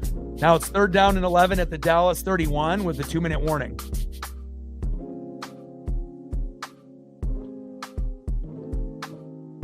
Yeah, and obviously, you got to get that fresh air in the house as well too. But again, it was not an easy thing, to start off, especially when you're overweight, and you have doubts and whatnot. And, of course it's much easier to be like, oh, I'm going to watch TV. I'm going to watch a movie. I'm going to binge a show rather than saying, hey, I'm going to go outside and exercise, but again, once you start doing things, it becomes a habit that you really look forward to. And, I can't even see myself, honestly, for the rest of my life. I can't see myself not, doing this routine, and I want to be able to live as long, with Paisley and, and obviously, after that moment comes where, another dog comes into my life, I'm going to continue down this path. And, again, it's very, very important, to be able to be active. Plus, living in Oregon, there's no better place to be outside than Oregon, besides maybe Washington. When you're out in the Pacific Northwest, rivers, mountains, beautiful scenery, fresh air. You can't ask for a better place to be outside than where I'm at right now. Aaron Jones goes to that right side. Loss of 4. Great defense from the Cowboys. We don't say that often. And now it's 4th down and 15 at the Dallas 35.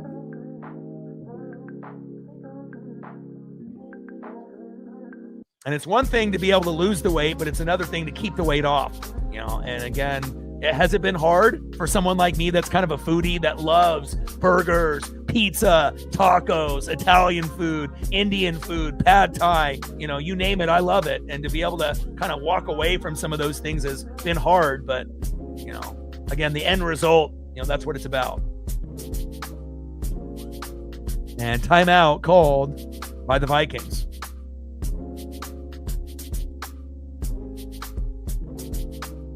All right, so the Cowboys are going to have one last shot with Dak to try to get a touchdown and a 2-point conversion to force overtime.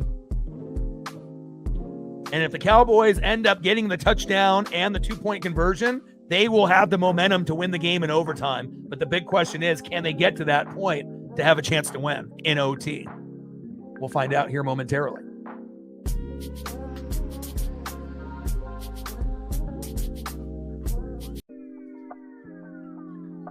Like, sub, donate, comment, share. If you haven't smashed that like button yet, please do. Help us get to 100 likes, 100 on that dono train. And 5 to 15 subs. Let's get it, baby. And shout out to my boy Brooks Beats with the best beats on YouTube.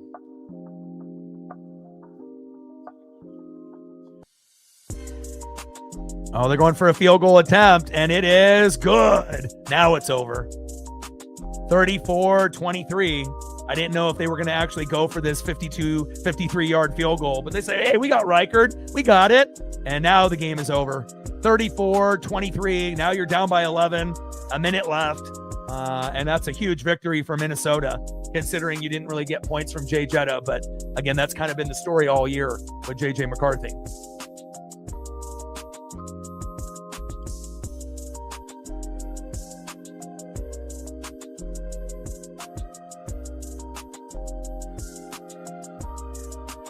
And I would assume with that loss for the Cowboys, I'm not sure if they are eliminated here tonight, but they're definitely getting very close to that point.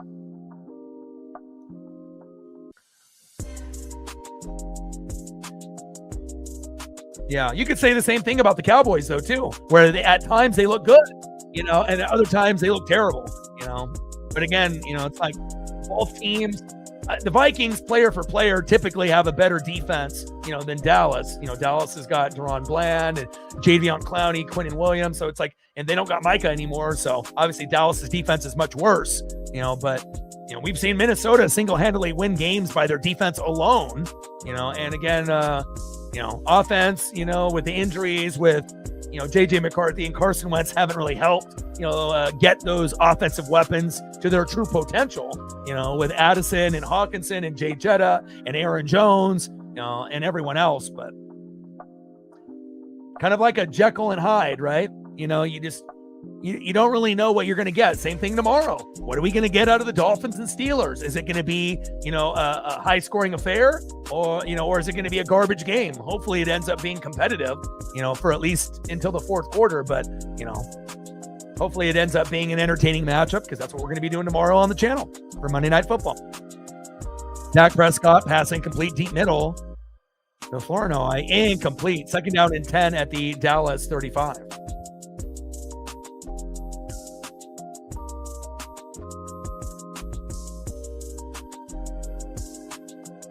Got about a minute left here in the fourth quarter.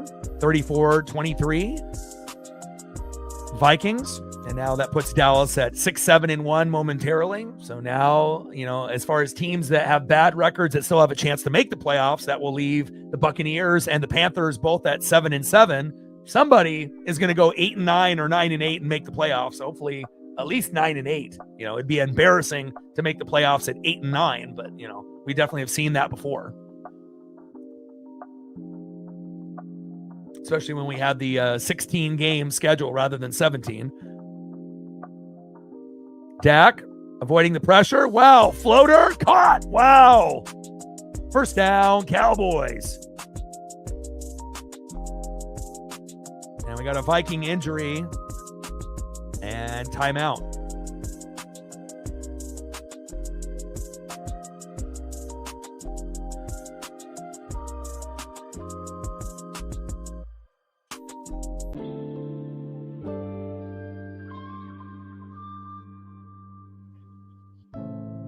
We got the Dolphins and the Steelers tomorrow. Not the greatest matchup, but hopefully it ends up being entertaining like today's game. And then Thursday is really the game that everyone wants to see, the Rams and the Seahawks. I'm just kind of pissed that Javonte Adams got hurt before the Seahawks game. Obviously injuries, you can never predict when they're going to happen, but that would have made that game that much more interesting with Puka on one side and Javonte on the other, seeing if the Seahawks could stop them. But the Rams can still win that game without Javonte Adams, but it's going to be a hell of a lot tougher, especially being in Seattle. It's going to be a great game on Thursday. And obviously the two missed field goals hurt, but that would still be 34-29. And it doesn't give the Cowboy, team a victory. But obviously if it's 34-29 and you're in the position now to score a touchdown, then maybe you could win. So obviously the two missed field goals are going to be probably the reason why Dallas loses this game if they get in the end zone. Shotgun set. Deep middle to Jake Ferguson. Incomplete. Second down and 10 here at the Minnesota 23 with about less than 30 seconds to go. Very important. People don't realize it.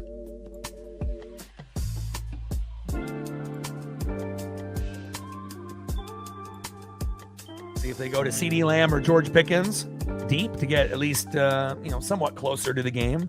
To at least have it be 34-30 rather than 34-23.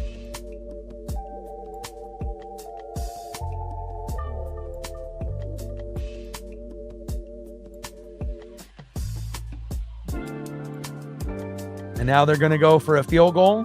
Kick is up and good. 41-yarder, 34-26. So now they're down by 8 and they're going to go for the onside kick.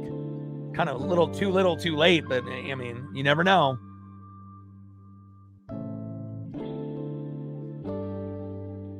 And then if he made both of those field goals, it would be 34-32 right now. So if you get the onside and make the field goal, then you win the game. But, it's not often that you see Aubrey with, missed field goals. He only had 2 coming into the game all season. He had 2 today, both wide right. And unfortunate for Cowboy fans.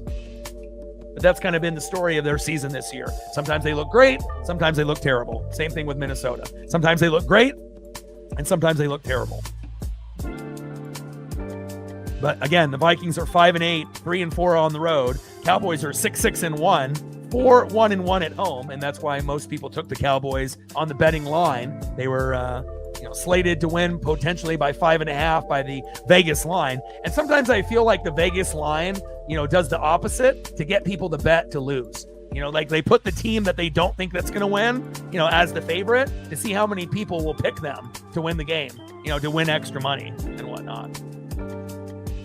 Especially if it ends up being a matchup where it ends up potentially could go either way, like whoever has the ball last type of scenario. And it kind of felt like this was one of those kind of games. When I saw the 5.5 Vegas line, I thought that was a little high, for this particular game. But as we know, normally the house wins. And onside kick. And looks like it was recovered by Minnesota. All right, now that should be game after we get a kneel down here. Nice job by Oliver with the recovery.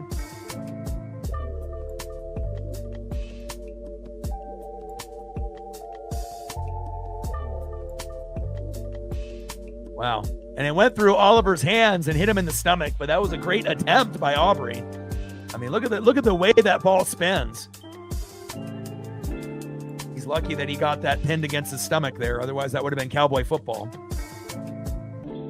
All right, and here we have the kneel down, and that is it. Final score, Vikings 34, Cowboys 26. I appreciate all the people that came through to like, sub, donate, comment, share. Appreciate you guys very much. Shout out to Megan, Jolly, Louise, Reflect, and Minnie. Appreciate you guys very, very much. And again, we'll be live tomorrow for the Dolphins and the Steelers, and hopefully it'll end up being entertaining like this game as well. Love you guys, and I appreciate you guys very much. And I got one question for you. Who talks sports like us? Your boy Ryan, Northwest Fanatics, and I'm out. Okay.